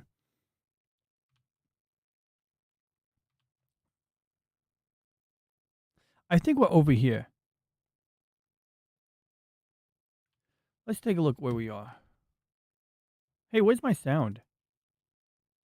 I don't have any sound. Oh, I muted it. I'm sorry.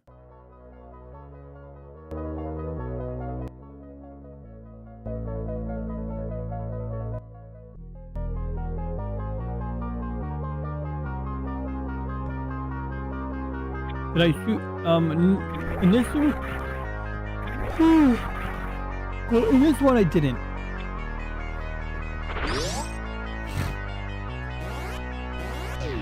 Oh, I remember where I am now. Okay, hold on. We're not over here. So let's go and cycle through here. Let's see, this is Brinstar. So I don't actually have Ridley's lair, but that's alright. We got it over here, so we can figure it out.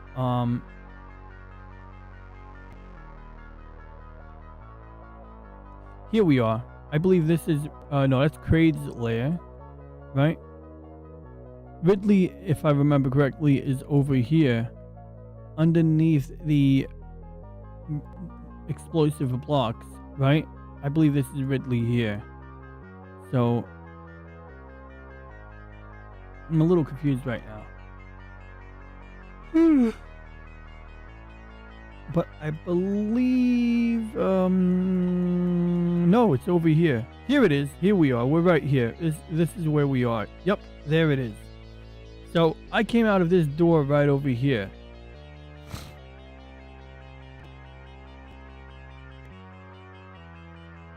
So if I go all the way to the bottom and I go left, it's going to be second door from the bottom. I honestly don't remember if I beat Ridley. We're going to find out right now together, guys. All right, let's roll.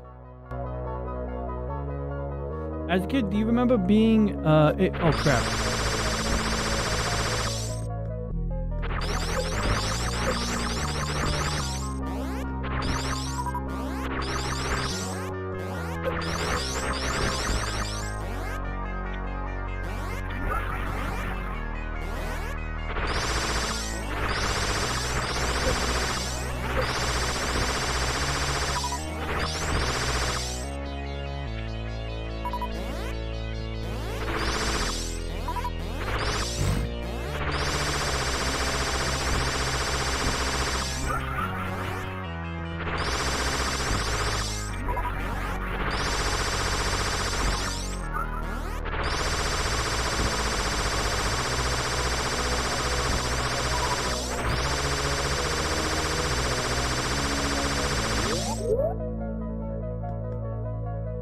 Wait, I don't think I'm supposed to go this far down. I'm supposed to go one level up. As a kid, do you remember it being difficult? It was just like you remember what you've been through and you just play the game and blast stuff until you find something and you go back through. So here's what I did. The thing you've done to get new stuff, even with the code system, you had a little book, anything, and play the game. Absolutely. What is the thing? So when I was a youth, when I was a kid, I had, my brother had a Nintendo Power subscription. So he had a book, like it was a special edition of Nintendo Power that was loaded with like codes and cheats for different games, including Metroid. So I think one of the codes in that book was like a debug code for Teenage Mutant Ninja Turtles 3, the Manhattan Project. It was like a music menu, and you could play any song in the entire game.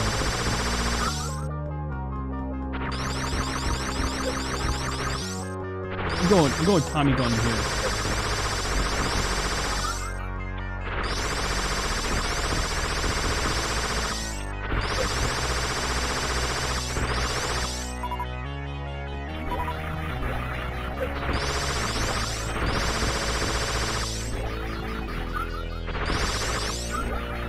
Got it. Am I even in the right place?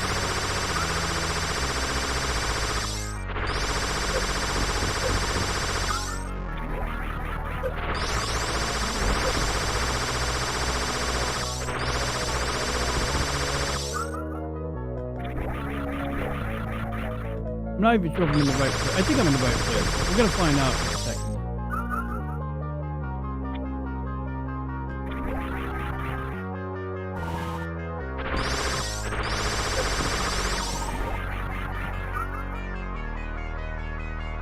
Totally different than trying to play the original Final Fantasy that had a broken battery in it, and I had to leave the system on non-stop until I finished the game. That sounds absolutely, well, not absolutely awful.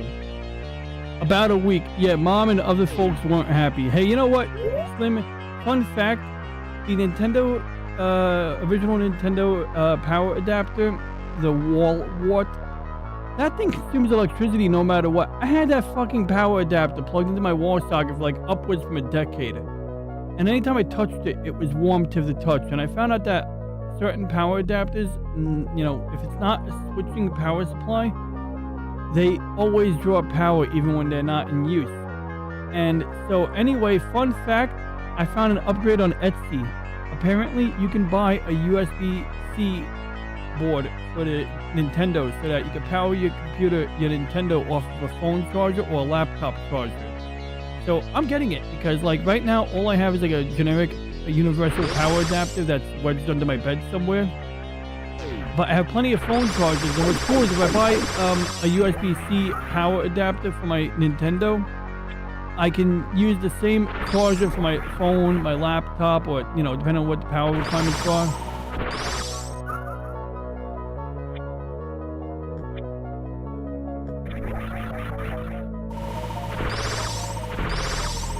Crap, I'm stuck. I'm really stuck.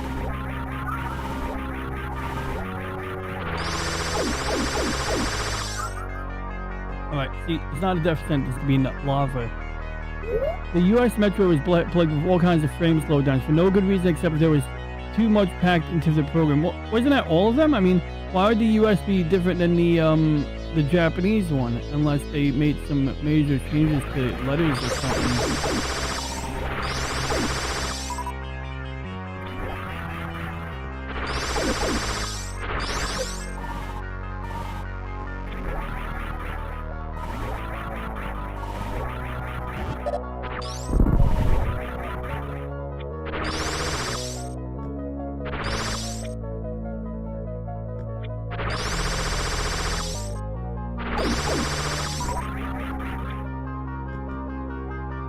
Right.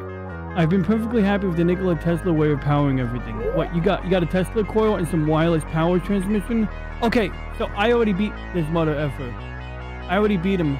So I just wasted time going in here and I saved my save state multiple times, which means that there's no way I'm gonna get Samus in a bikini at the end of the game. You gotta beat the game in under an hour. You get Samus to show up in a bikini. Hey, who remembers when that lady, Feminist Frequency, Anita Sarkeesian, did a series of videos? She got raised 50 or 100 grand. Wow, that's fucking annoying. This lady, this feminist chick raised 50 or 100 grand to make videos about, you know, sexist tropes in video games. And one of the things she fixated on was how in Metroid, the main character will, God, that's annoying, will reveal more and more skin based on level of completion. Oh my god, that's annoying. I'm sorry guys, give me a second. I gotta get through this. But I do have to admit, now, Elle keeps saying this remakes are better, and it's probably true, but I don't know why I'm allergic to it. I keep like going, oh, but you know, the nostalgia. And granted, I am like nostalgic about the original Metroid, especially like when you collect the missiles and it makes that cool beeping sound. We did it. You know, whatever sound it makes. But there are certain mechanics that are vastly. Oh yeah, that's what I forgot. There's a force field on the floor. In fact, in the original version of this game, you don't see a force field. You just have areas you can stand and areas where you can't stand. Let's use our Shine Spark, or whatever they call the,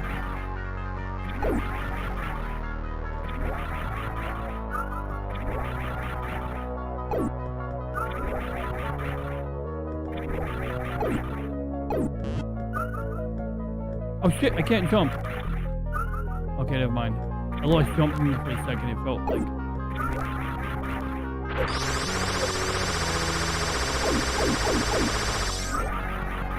So, like, there's nothing here, right? There was just an energy tank, so this is a waste of my time, right? By the way, it looks like the map got bigger when I beat Ridley. Now I suddenly had a flashback. See, look, before I beat Ridley, I'm pretty sure I couldn't see both sides of the elevator. Now I can. The OG Zero mission sounded good, actually. I mean, I played it once. It was a solid remake of this game, and it does make sense that they would make improvements, but to me, part of it is like the fact that the original Metroid is a bit of a marvel. The fact that they could accomplish what they did on that hardware.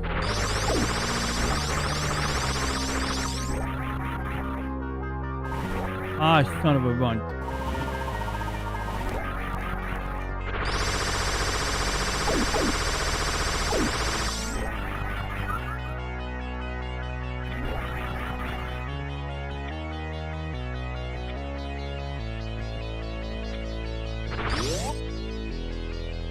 Being attracted to a woman. Oh no! I know, right? I mean, honestly, that's an empowered woman. She could kick ass in the game. Look, honestly, if you went to the fucking humid caves of Brinstar, remember, Brinstar is a tropical area.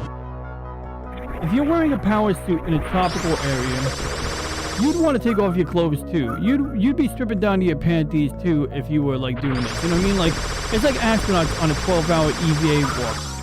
You know, or a 10-hour spacewalk. You think astronauts are like, oh, I can't take off my clothes because that would be against feminist values. No, astronauts are gonna be like, I gotta take off my clothes because I'm covered in sweat. My coots or my balls are, you know, all sticky now from being in a spacesuit for 12 hours. Same thing with Samus. Why does she not deserve? It's like Sigourney Weaver at the end of Alien. Okay, it wasn't about being sexist. Seeing her in underwear. Seeing her in underwear, yes, it was her being in a position of vulnerability, especially around a xenomorph. But it's like, it's just a human thing to do. It's like, you gotta take off your clothes before you go into cold sleep on your interstellar spaceship. Like, it'd be more improper if Ridley from, you know, Alien didn't take off her clothes. Then it'd be like, how disgusting is that? That's like not changing your underwear.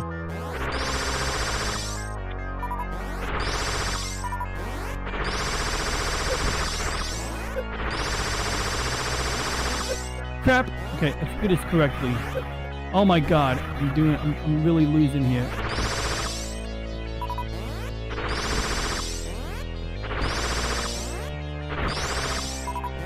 And I need energy, guys. Bring me energy.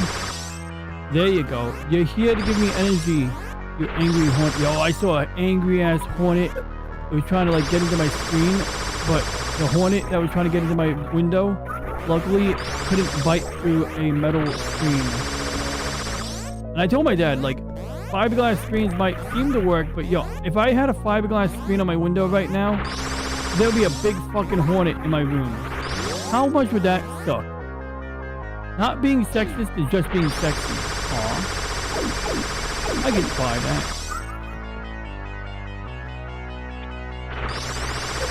Oh, you motherfucking dumb alien. Die, Xenos, die! Okay, that's it. We're gonna do this correctly. Yeah, I did it. That's right. I mean, that's an empowered woman right there. Samus Aran. The only time she wasn't empowered was on Nintendo Wii. If you played Metroid Other M, you just keep going, the Metroid, the baby Metroid. But in fairness, that baby Metroid saved her life, so there may be, you know, a case to be made. Basically, like Metroid Other M, half of the cutscenes are spent with Samus having postpartum stress over a postpartum depression over a baby Metroid. It's like at least on Star Trek, they captured a Borg named Hugh. They named it Hugh, and basically they had a decision to make. Do you reprogram this Borg drone and send him back to the Borg Collective to take it down, to, you know, infect it with a virus? And in the end of the episode, Picard's like, no. Oh crap, wait, there's 2 heads here. Does that mean there's 2 bosses down here, guys? Was I supposed to kill 2 bosses? I'm confused now. Especially potatoes. Five Guys hamburgers, Like slapping all kinds of sprites over a previous game, that doesn't mean that the sprite still have the same hitbox. Oh, so they made major changes. I guess I have to try both versions one of these days. Look at all the crap they're telling you is mostly a scam, especially potatoes, and even more than that, onions. They did accomplish this on the hardware. They accomplished this on the software. It may run on the same hardware, like making Doom run on a birth test. Wait, I'm confused. But didn't they? I mean, they coded it to run on. They coded the software to run on a 1.7 megahertz CPU. Granted, a lot of the work goes into software optimization, as we've been seeing with Elle working on her game.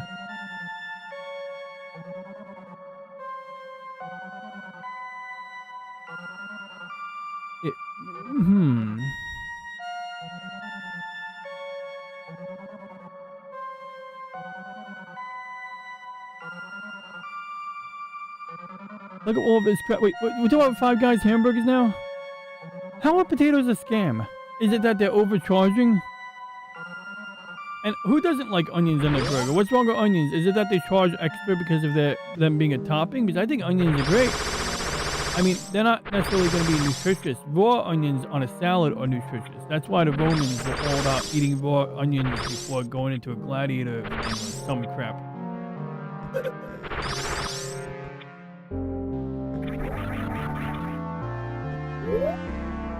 Alright, so I went up this elevator, and I believe there's another elevator shaft up here somewhere.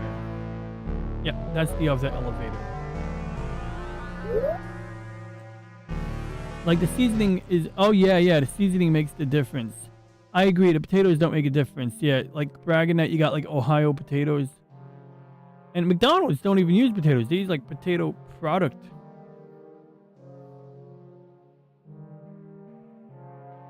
That's true. How you fried them and whatnot. How you fried them. I stopped going to Five Guys burgers. They taste plain, and it's like eating a pile of grease. I mean, they were good, but like, you know, when I can't finish the fries, I take them home in my backpack, and I gotta bag them a certain way, or else my backpack gets greasy. That's a burger with no salt and pepper. Right, so we got Ridley Scott, right? We got Ridley, right? There's that guy right there. In fact, did I do it in RetroArch? Because it looked good in RetroArch. I made some, oh no, I remember I did. I adjusted the filters in this emulator.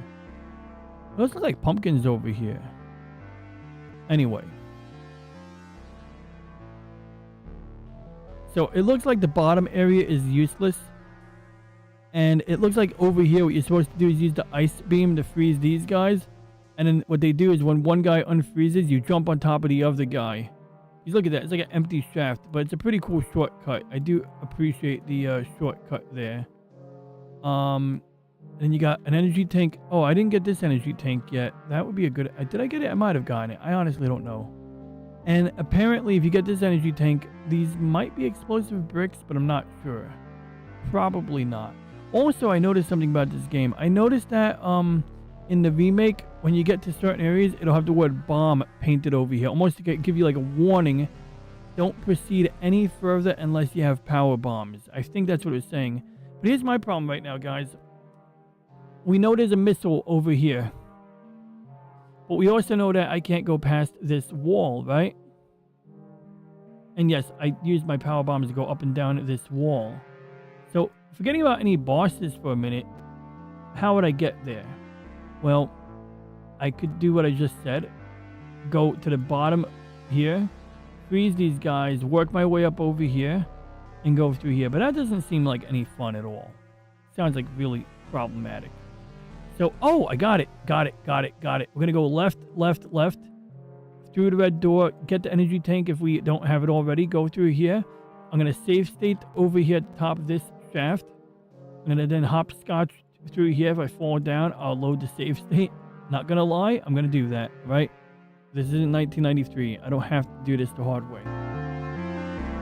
So, wait, where am I? I think I'm lost already. Which elevator is that? Oh, I remember now. So I do have to go back down the elevator shaft, right? I think yes. Okay, so we're going to go bottom door, make a right, go back down the elevator. Got it. Right. And this will be like, I think, the last thing I do for this particular game here.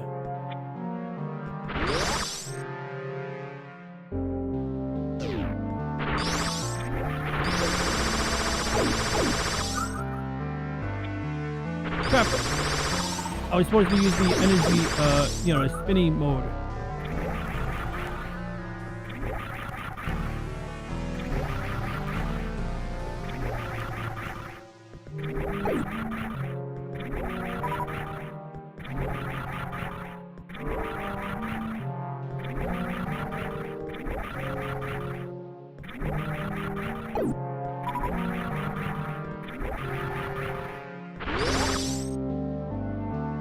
Right. So, where am I going again? Down, right? Oh, crap. Where's the elevator? Wait. Oh my gosh. I was supposed to go left. Son of a biatch. Right. Maybe we can just work it out like this. Yeah, wait, no. This won't work, right? Because we already been here, right?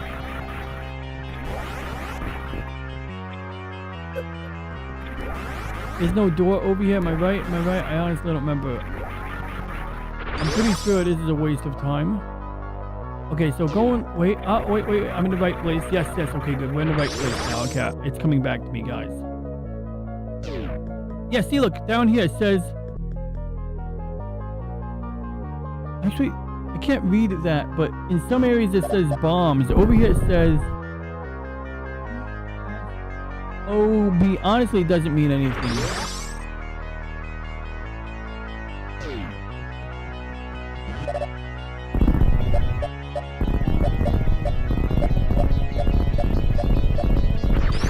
So I think I got the energy tank all ready.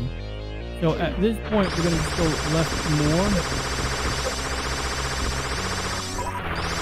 Wait, okay, that's it. We're just going to use the spinny thing. Okay, that didn't work. Oh, wait, I need those energies.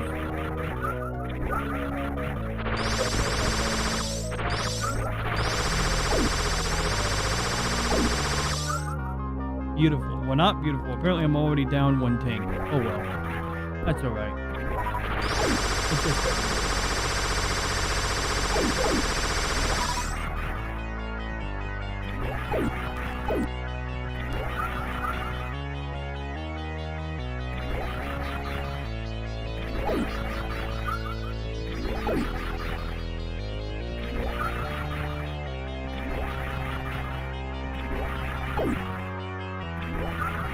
Yeah.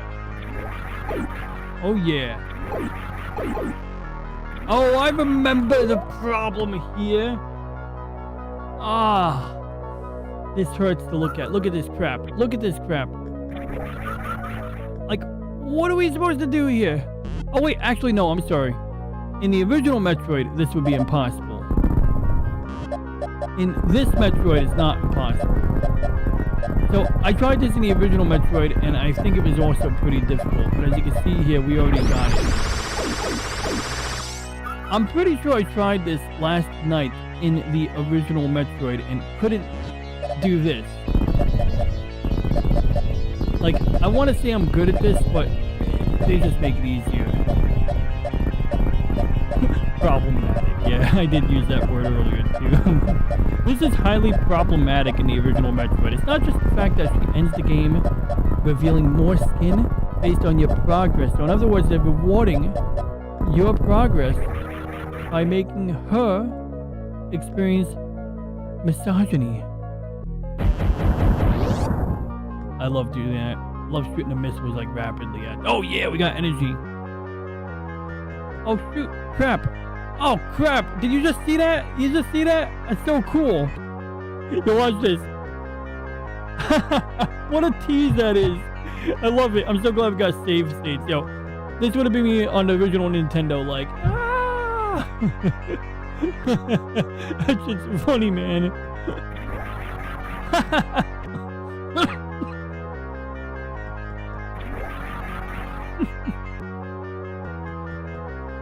Okay, that's what the map was showing.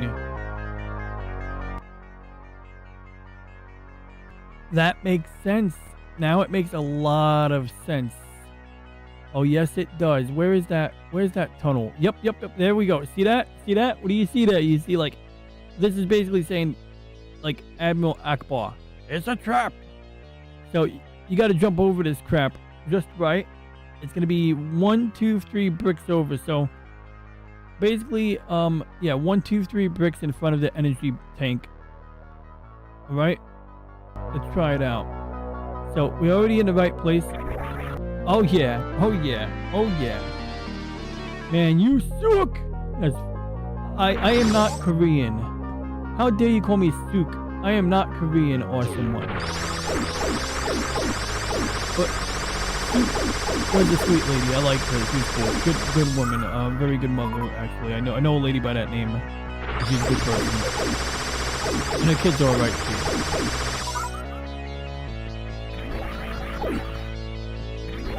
Oh yeah, one try. Yeah, one try. Yeah, right. I'm not that old-fashioned, but yes, that is the way. Right? Oh, you're telling me to make one try here? I'll do it. Oh, what's going on with that guy down there? He's a little suspicious, isn't he?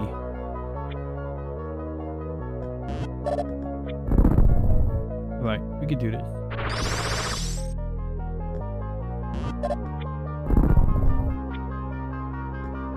One try, you say. Oh crap, I don't know what's under me. Do I look at the map? I kind of want to look at the map. I do. I'm not even... Oh, I don't need to collect that energy.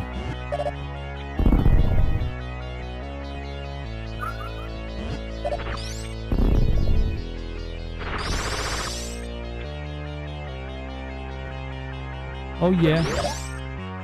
Oh, okay. Well, I guess there you go. One try. Am I even in the right place? I think I'm in the right place. Yeah, I think I'm in the right place. We're about to get my 200 and something missile upgrade. This is fantastic. Apparently, there's like 36 missile drops in this entire game.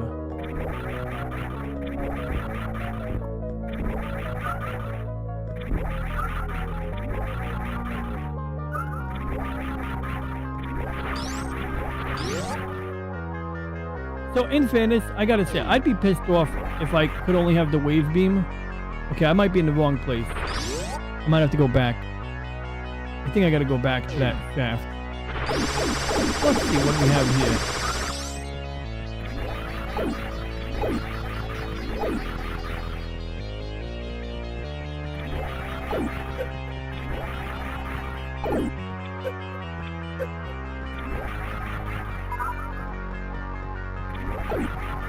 Right, so luckily I saved in the elevator shaft, so we could do a little exploratory here. Alright, so I probably should not have done what I just did. But let's just do a little exploration since we have a save state right over here. Wait. So let's double check. Yeah, no, I think I'm in the right place.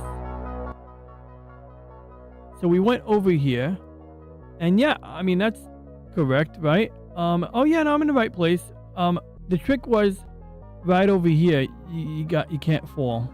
So that's the answer. So I know we said one try, Game Gear got us, but it's gonna be one more try. One more try. Hey. Oh yo, lava motherfuckers.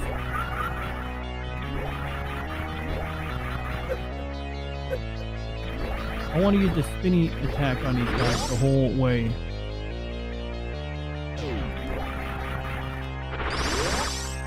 Right, I'm not gonna lie, I'm gonna save state right over here.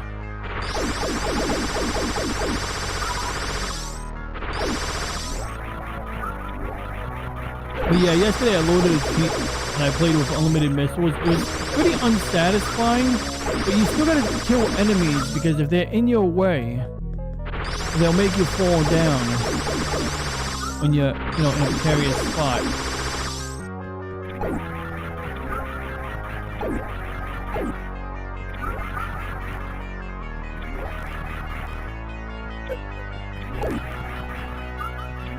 There we go. Alright, let's see what we get here. So this is going to be... How do you do this? What do you guys think? I think I have an idea. But... What do you guys think? Oh, there we go. Never mind, I figured it out. I thought it was going to be a little trickier.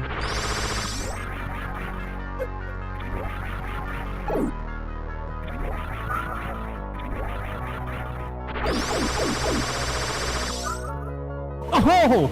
That's funny! You see that? Look at that shit. The devils think they're funny. Making you fall in a hole in the ground right there. Alright? Oh, okay. So, by any chance, is there a hole in the ground that lets you out through the other side? Because that would be awesome. I don't think there is. I think we're just going to have to go back. Oh my god, that's clever.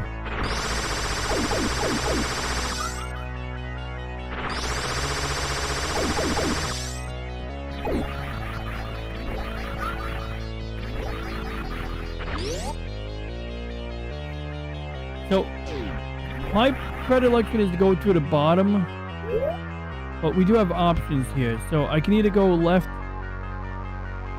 up, and right, and that's probably what I'm going to do. Although I'd say probably wrapping up would be a good idea too, but let me see here. Okay, so we were here. If we go left, we're going to go past all of this crap.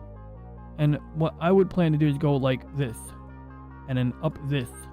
But before we do that, I noticed there's two guys here. So did I defeat two guys? I don't remember defeating two guys. So circling back, we go left, we fall down to the bottom, let's just say. We go to the bottommost corridor, which I don't think there's any point in going here. Like, this just seems like a waste of time, but I, figure let's look at the map. Yeah, nothing there, right? We go back up through this, which I'm already gonna be getting past. Realistically, yeah, I think we already did the right thing. Yeah, we went this way, we got the energy tank. So we're gonna go right. There is a hidden compartment up here. I should double check this compartment. So right before the elevator, I'll double check this hidden passage because it might have some additional missiles there.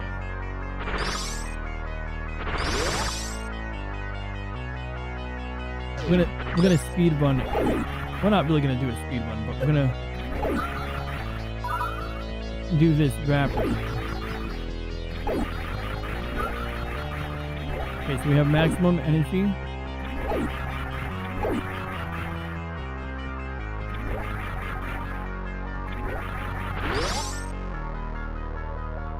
I discovered you can usually outsmart those types of adversaries. Like, you can lure them into a trap, basically, and just kind of waste them.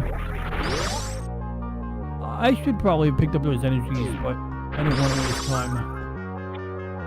Right, so I can't jump that high. Honestly, this is actually trickier than I expected. Look at that. I should have actually frozen one of those guys.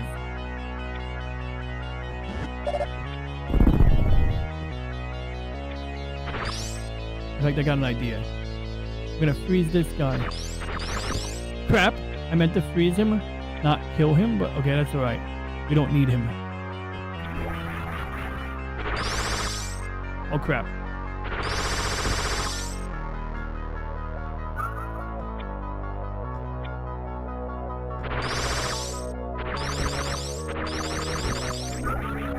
Oh, son of a... Oh, motherfucking... Ah! See, that's how that would go in real life if you didn't have a modern save state system. That's exactly how that shit would go.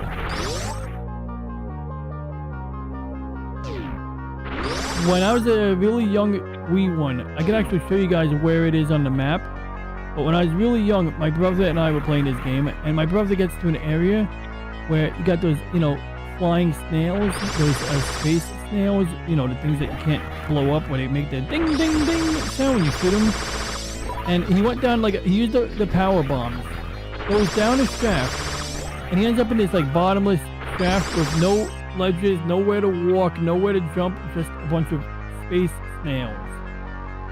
And turns out you need the ice beam for that. And it was like in the area right before you get the ice beam. Now it turns out there is a solution in the manual for this game. What's up, Padawannabe? In the user manual for this game, if you plug in controller number 2 or you plug in controller into port number 2, you press up and the A button at the same time, and it brings you straight to the code screen. So essentially it'll allow you to respawn with everything you've collected. So let's say, oh crap. It'll allow you to respawn with all of your weapons, with all of your power-ups, basically, energy tanks and stuff like that. So if you get stuck in the game, they actually have some provision, you know, official method of getting yourself unstuck. So anyway, it's good to see. Oh crap, I almost went down the hole again. Good to see the Padawannabe. Tell me what you want. Tell me what you want, dude. Sorry, I see the spice rolls. Oh crap, you kicked me down the door. Wave beam.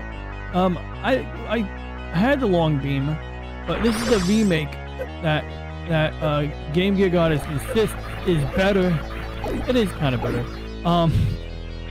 But in the original game, apparently you got to choose between the wave beam and the ice beam. Like you could have the long beam. I don't think you can combine long beam and wave beam together. I don't think that's an option. Because the long beam is like early in the game. It's in Brinstar. You know, I can show you right now where it is on the map. All right, I gotta hit this like a musical beat. 1, 2, 3, 4. 1, 2, 3, 4. 1, 2, 3, 4. 1, 2, 3, 4. 1, 2, 3, 4. 1, 2, 3, 4. 1, 2, 3, 4. I'm imagining Lin Min May while I do that. 1, 2, 3, 4. 1, 2, 3, 4. 1, 2, 3, 4. 1, 2, 3, 4. 2, 2. Ah crap, well, I don't know what, I must have bad rhythm right now. 1, 2, 1, 2, 1, 2, 1, 1, 2, 1, 1, 2, 1, 1, 2, 1, 1, 2, 1, 1, 2, 1, 1, 2. I need music. There we go.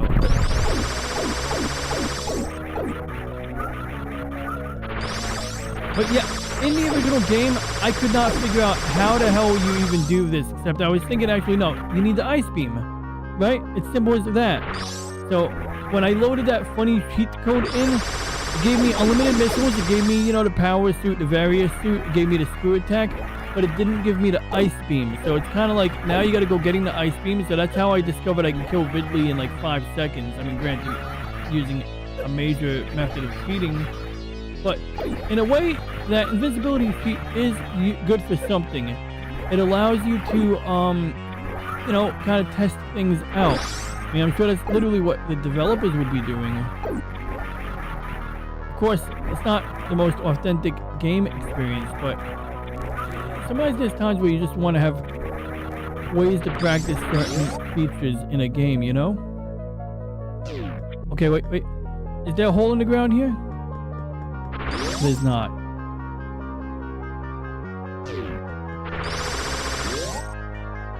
Did you hear me fart? I mean, burp. RC1 said burp. It has nothing to do with me farting because I don't fart. This always looked cool. Even in the original game, this looks freaking cool. Still a little confused about why there's two monster faces there. I feel like there's something I'm missing, but I'm not going to worry about it right now. My goal is to get out of here. Oh, you know what? We're going to do this the proper way.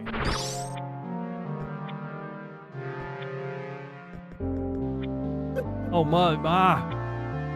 Wait a minute.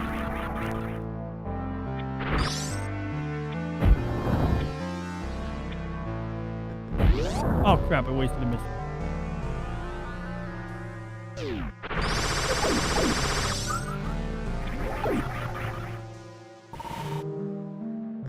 Look, I didn't even lose any energy from falling into lava just now.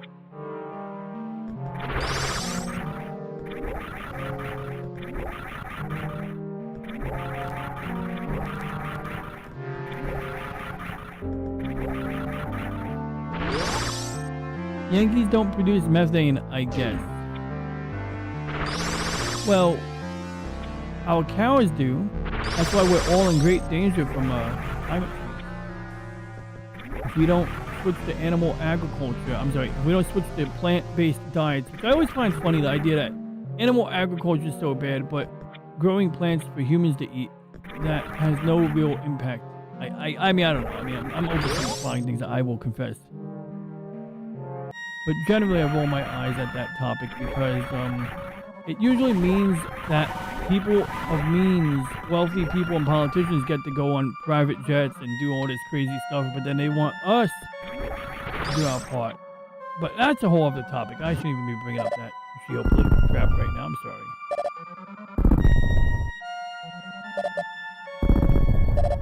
Am I even in the right place? I am kind of in the right place, I think.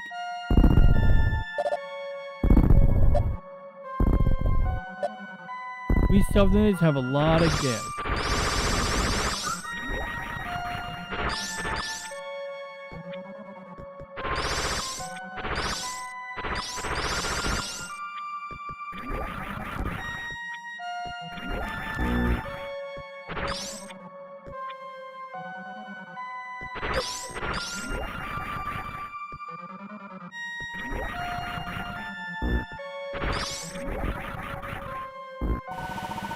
Ah, your mother.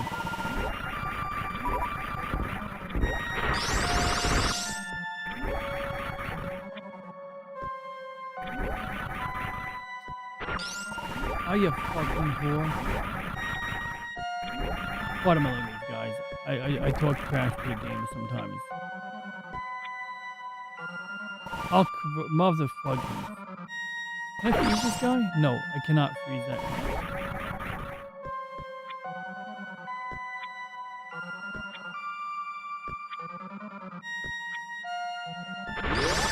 We Southerners have. Oh, yeah, you said that. What accounts for all that gas? Awesome one? Is it the beans?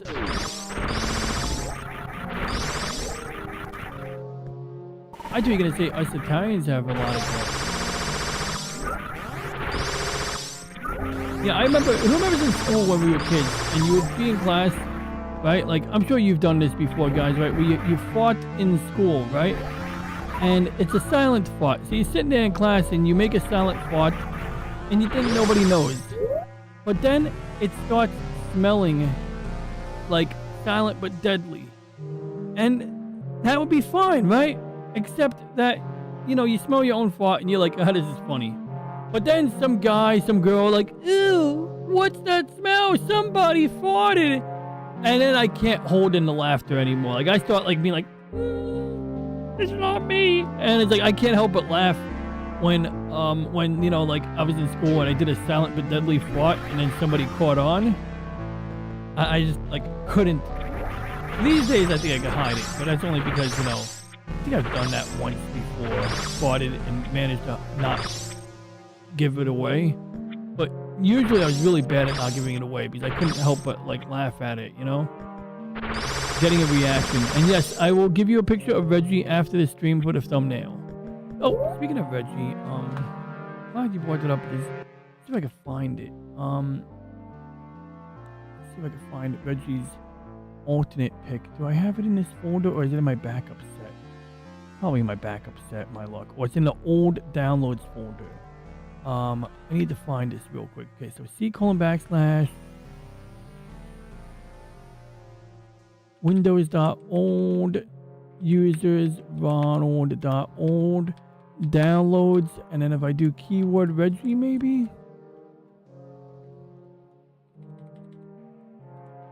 Let me see if I can find it. Okay, so that's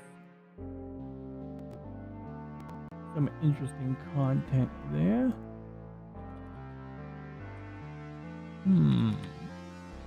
That's not Reggie, that's a pair of boobs. Oh, cool. I got a picture of General MacArthur. See, look, General MacArthur and Emperor Hirohito.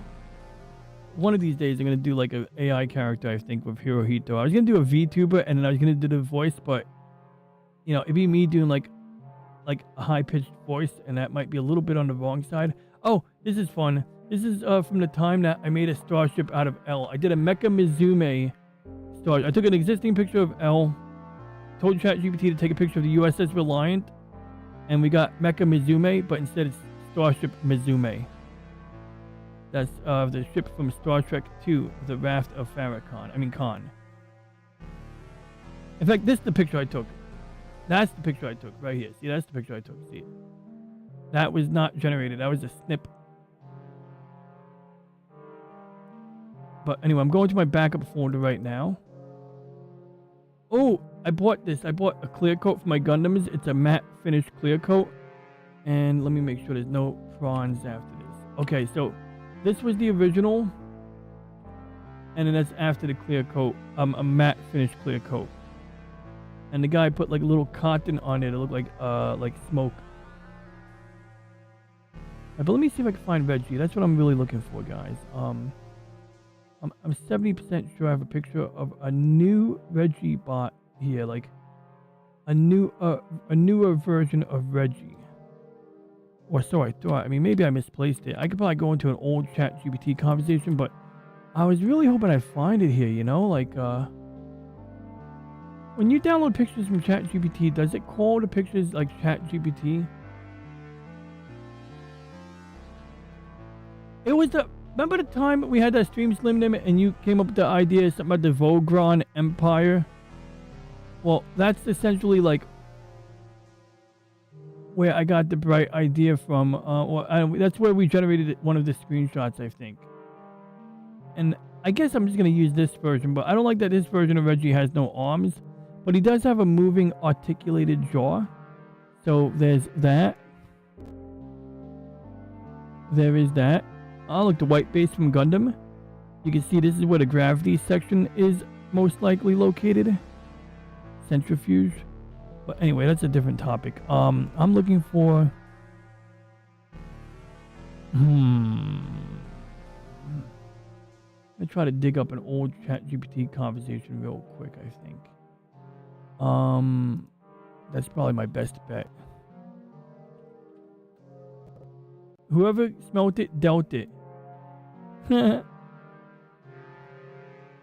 Let's make this snappity-doo-dah. Let's see here. So, thermal electric cooling device. Oh yeah, we had some productive, astronomical work this week. Also, somebody that asked ChatGPT when my coworker makes things up, he'll be like, "Spiders don't have brains." So I'm like, ChatGPT, my coworker says spiders don't have brains. Is this true? Is this it? No, that's not it. Okay. It does save the image with a ChatGPT prefix. So if I go into my picture searching tool, so by the way, Paprika is a movie, right? Not a series. Slim Nim said I should watch it.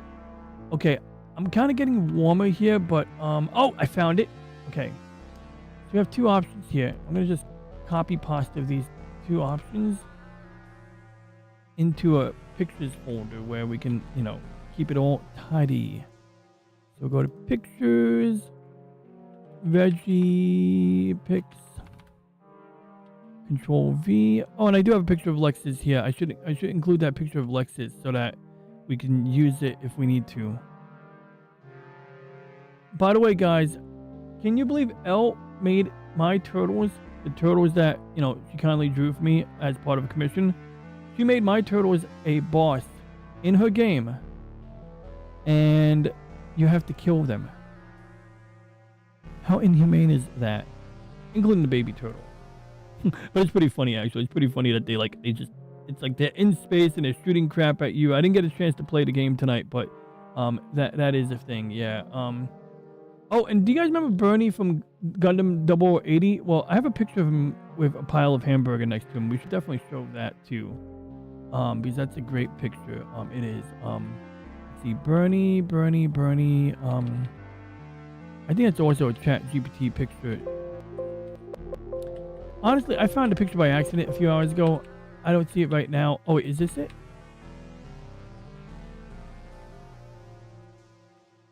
Also, Taylor, you could get ChatGPT to generate pictures of Taylor Swift in bunny suits if you tell it to generate a picture of someone who looks like Taylor Swift.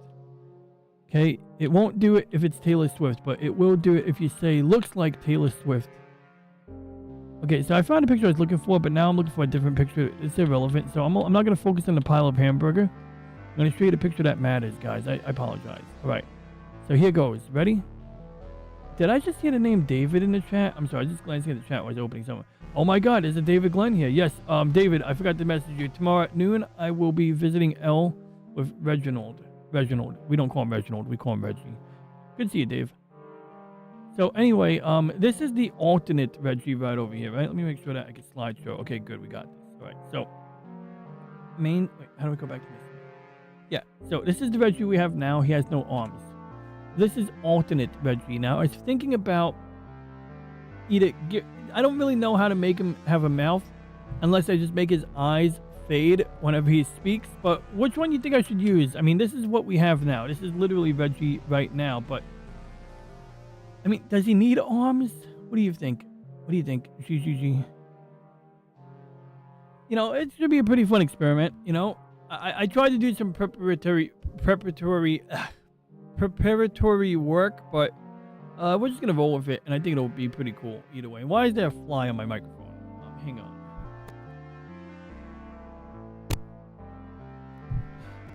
Back to you. So yeah, any thought? Oh crap, am I not sharing my screen? Yeah. So anyway, yeah. So we got these two versions of Reggie. This one's like fully clothed. This one is not. This one has a hat too. But this one's kind of cool. This one's kind of his trademark look. Yeah, I think, okay, we'll use this one for now. I do want to change him out, but I'm not ready to change him out right now.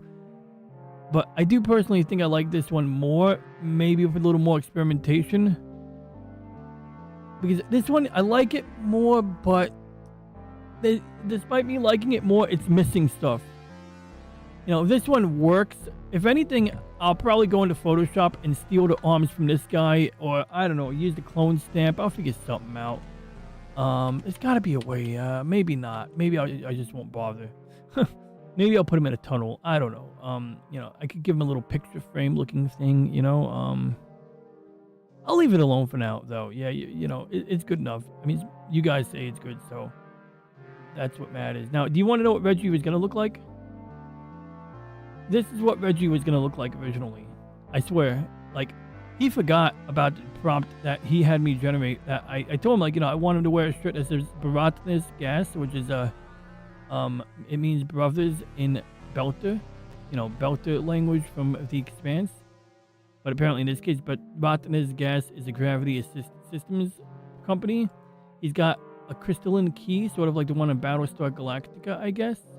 And he's inside the front portion of the Galaxy Express 39. He's like, that's sort of like, actually, it got that right. It even made it look grainy, like the animation, which was kind of interesting. His face looks like a kid. Yeah, I know.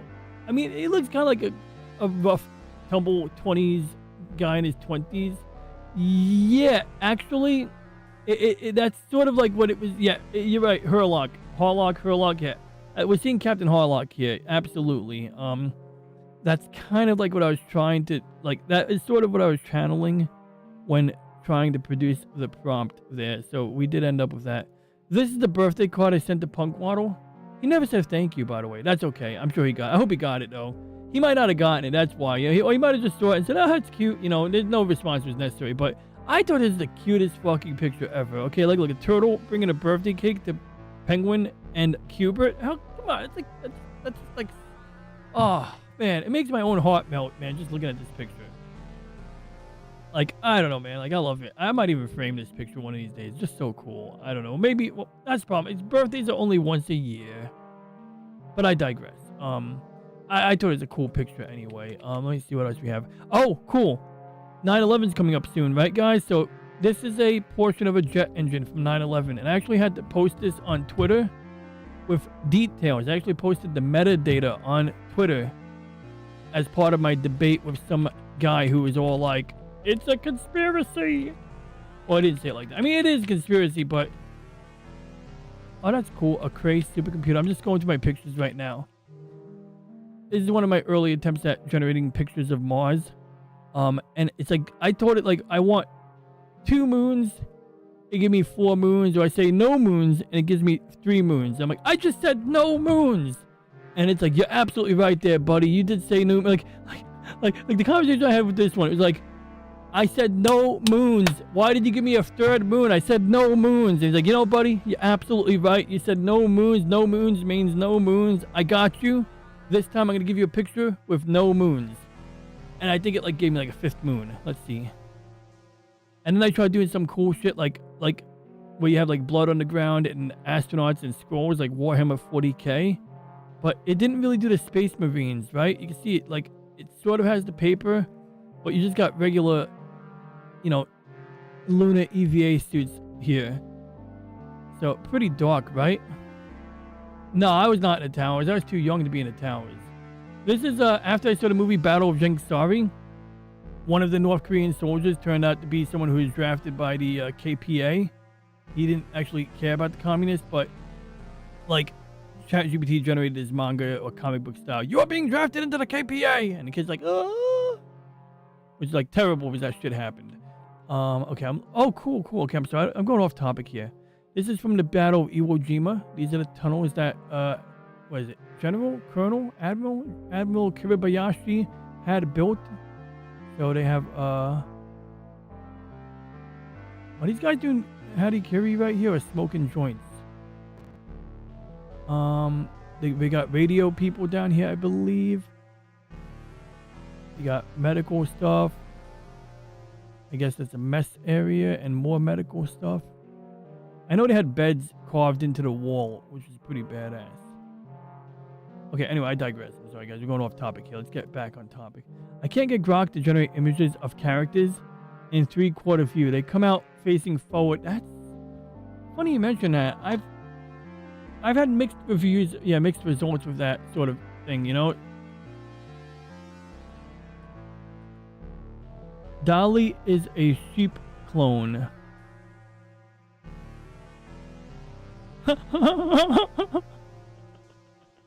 Look, he's using a computer that says mine comp.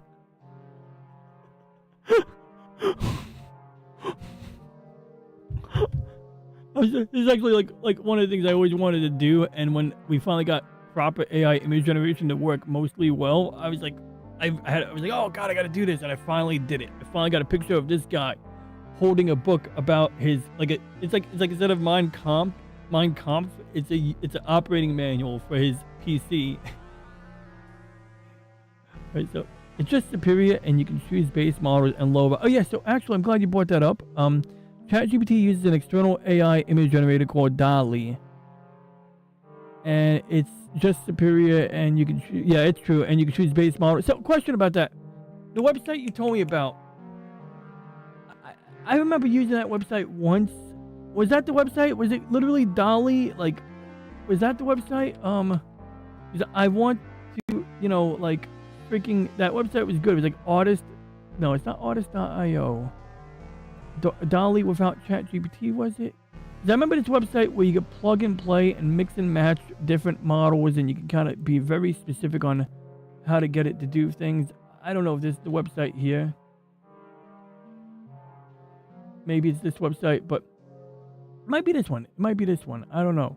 But I do remember a site that you recommended that gave a lot more control over the image generation process, and it was pretty damn good.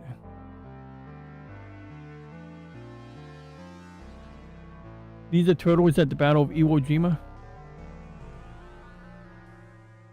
Oh my god. That is a Gundam in need of a condom. Weird place. I did not ask it to put a dick gun on the fucking thing. I'm pretty sure I didn't ask for that. I might have asked for that. It's entirely possible.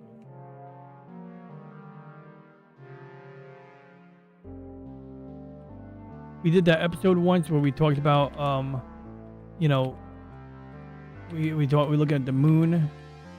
Oh yeah, in fact, these are the ones, the image generation. I don't remember what tool I used, but this is what I generated on that website that Elle recommended.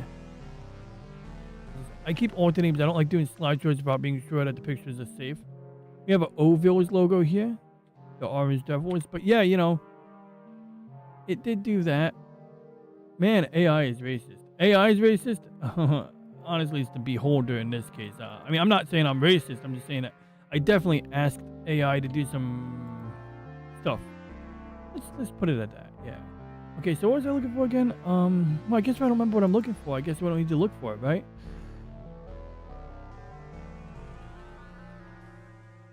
Okay, we got pictures of Mars, major World War II battles, microprocessors, whose space station is that? I'm just cycling through the pictures really quickly. Oh, this is cool. This is, hey Slimden, remember that game we played on your stream? And I drew a Pleasurebot 2000, and it looks like fucking Johnny 5 mixed with Petey. And this was cool. I think Gray Gamer, Slimden's good old pal, or brother, drew this right here. That was really cool. That was a good goblin. And then I drew the devil. It's the end of the world. And I gave him like abs like gay Satan from South Park. Well, I don't know if he's gay, but he had butt sex with Saddam Hussein.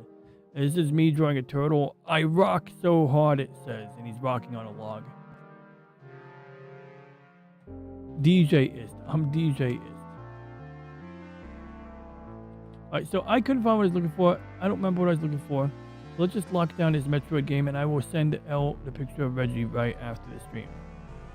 Gators got it. It's just superior, and you can choose base model. So it's literally Dolly. Was I in the right place? Oh, I'll figure it out later, but I might inquire about that because I do want to use the correct website. I used it once, and it's a different goblin, awesome one. But yeah, I did draw a picture of Gator once and posted it on Twitter, and the Snack said it looked like him. Actually, yo, I can't do this, but I did get permission from Snacks to replicate the Gator voice as part of an experiment I'm doing. And I would use it right now, but I'm going to save it for until it goes through the approval process. Gator's got to train. That turtle hopefully isn't on the Virgin SpaceX flight. Kaboom!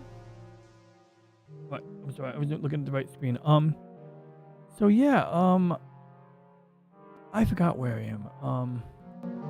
We are here. We got to go left, up, and right, I think, right? So let's make this real quick.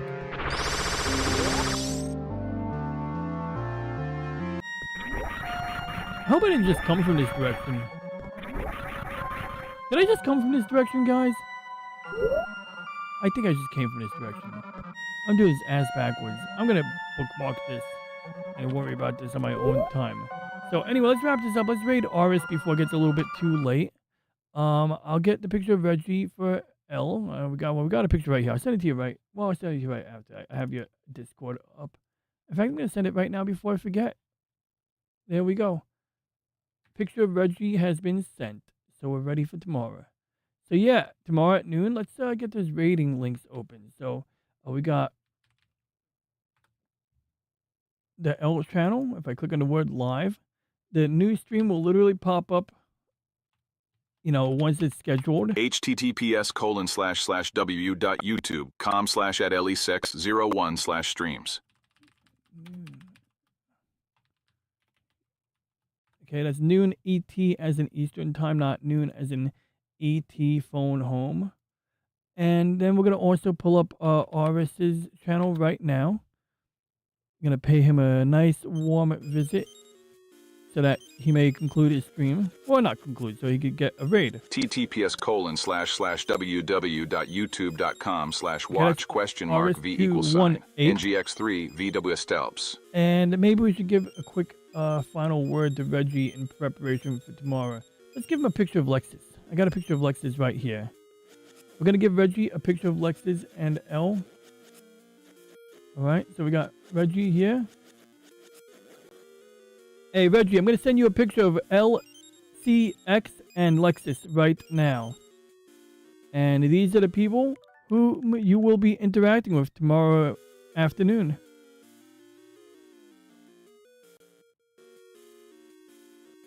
Okay, so it misspelled LCX. Freak. Like it loses L, comma, TX. Like, whatever. I'm just going to type in L-CX. There we go. Oh, it misinterpreted. Hey, Reggie, I'm sending you... I gotta speak more clearly to this robot. A picture. There we go. I had to edit this. I'm sorry, guys. I'm sending you a picture of LCX and Lexus right now. That is not a question.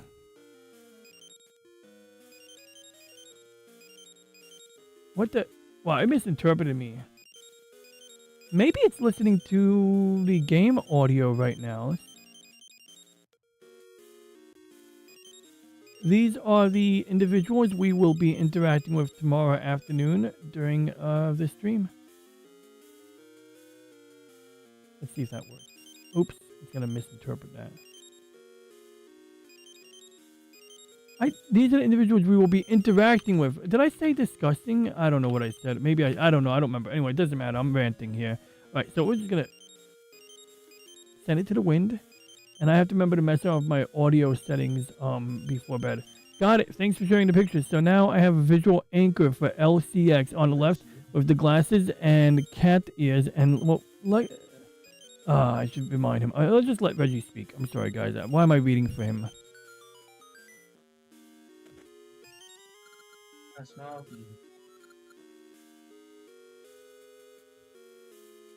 Got it. Thanks for sharing the picture. So now I have a visual anchor for LCX on the left with the glasses and cat ears, and Lexus on the right with the white silver hair and headset style look.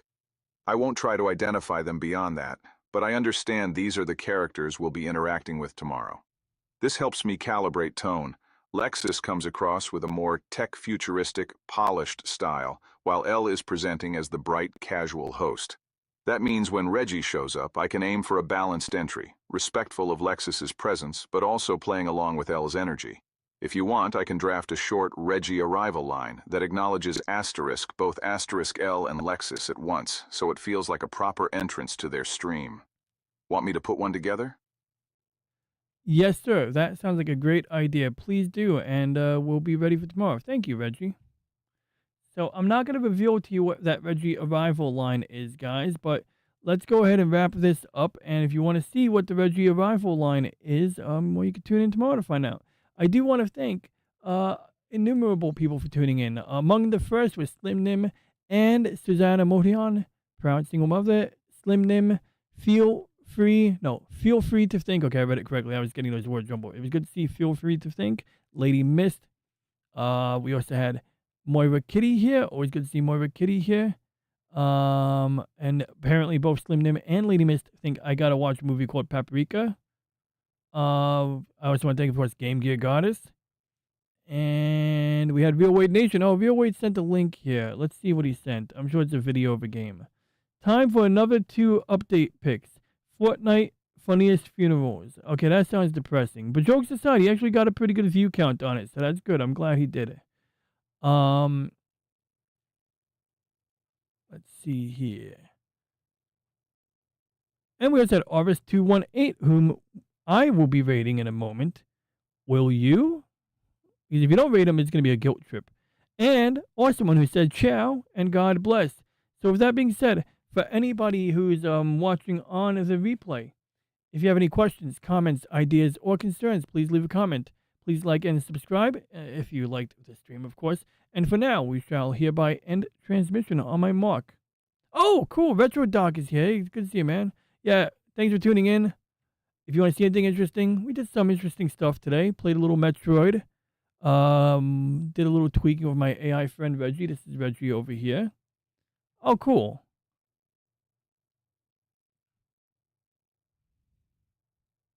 Oh yeah, I dig it. Yeah, I know what you mean. Yeah, no, it's a double header. I try to do these earlier, but I'm pretty good at being late. So, in an ideal world, I would start streaming at like 10:45 and be done by midnight, as opposed to like 2:30, 2:40. So this is really late for me. I should really get in the habit of doing this early.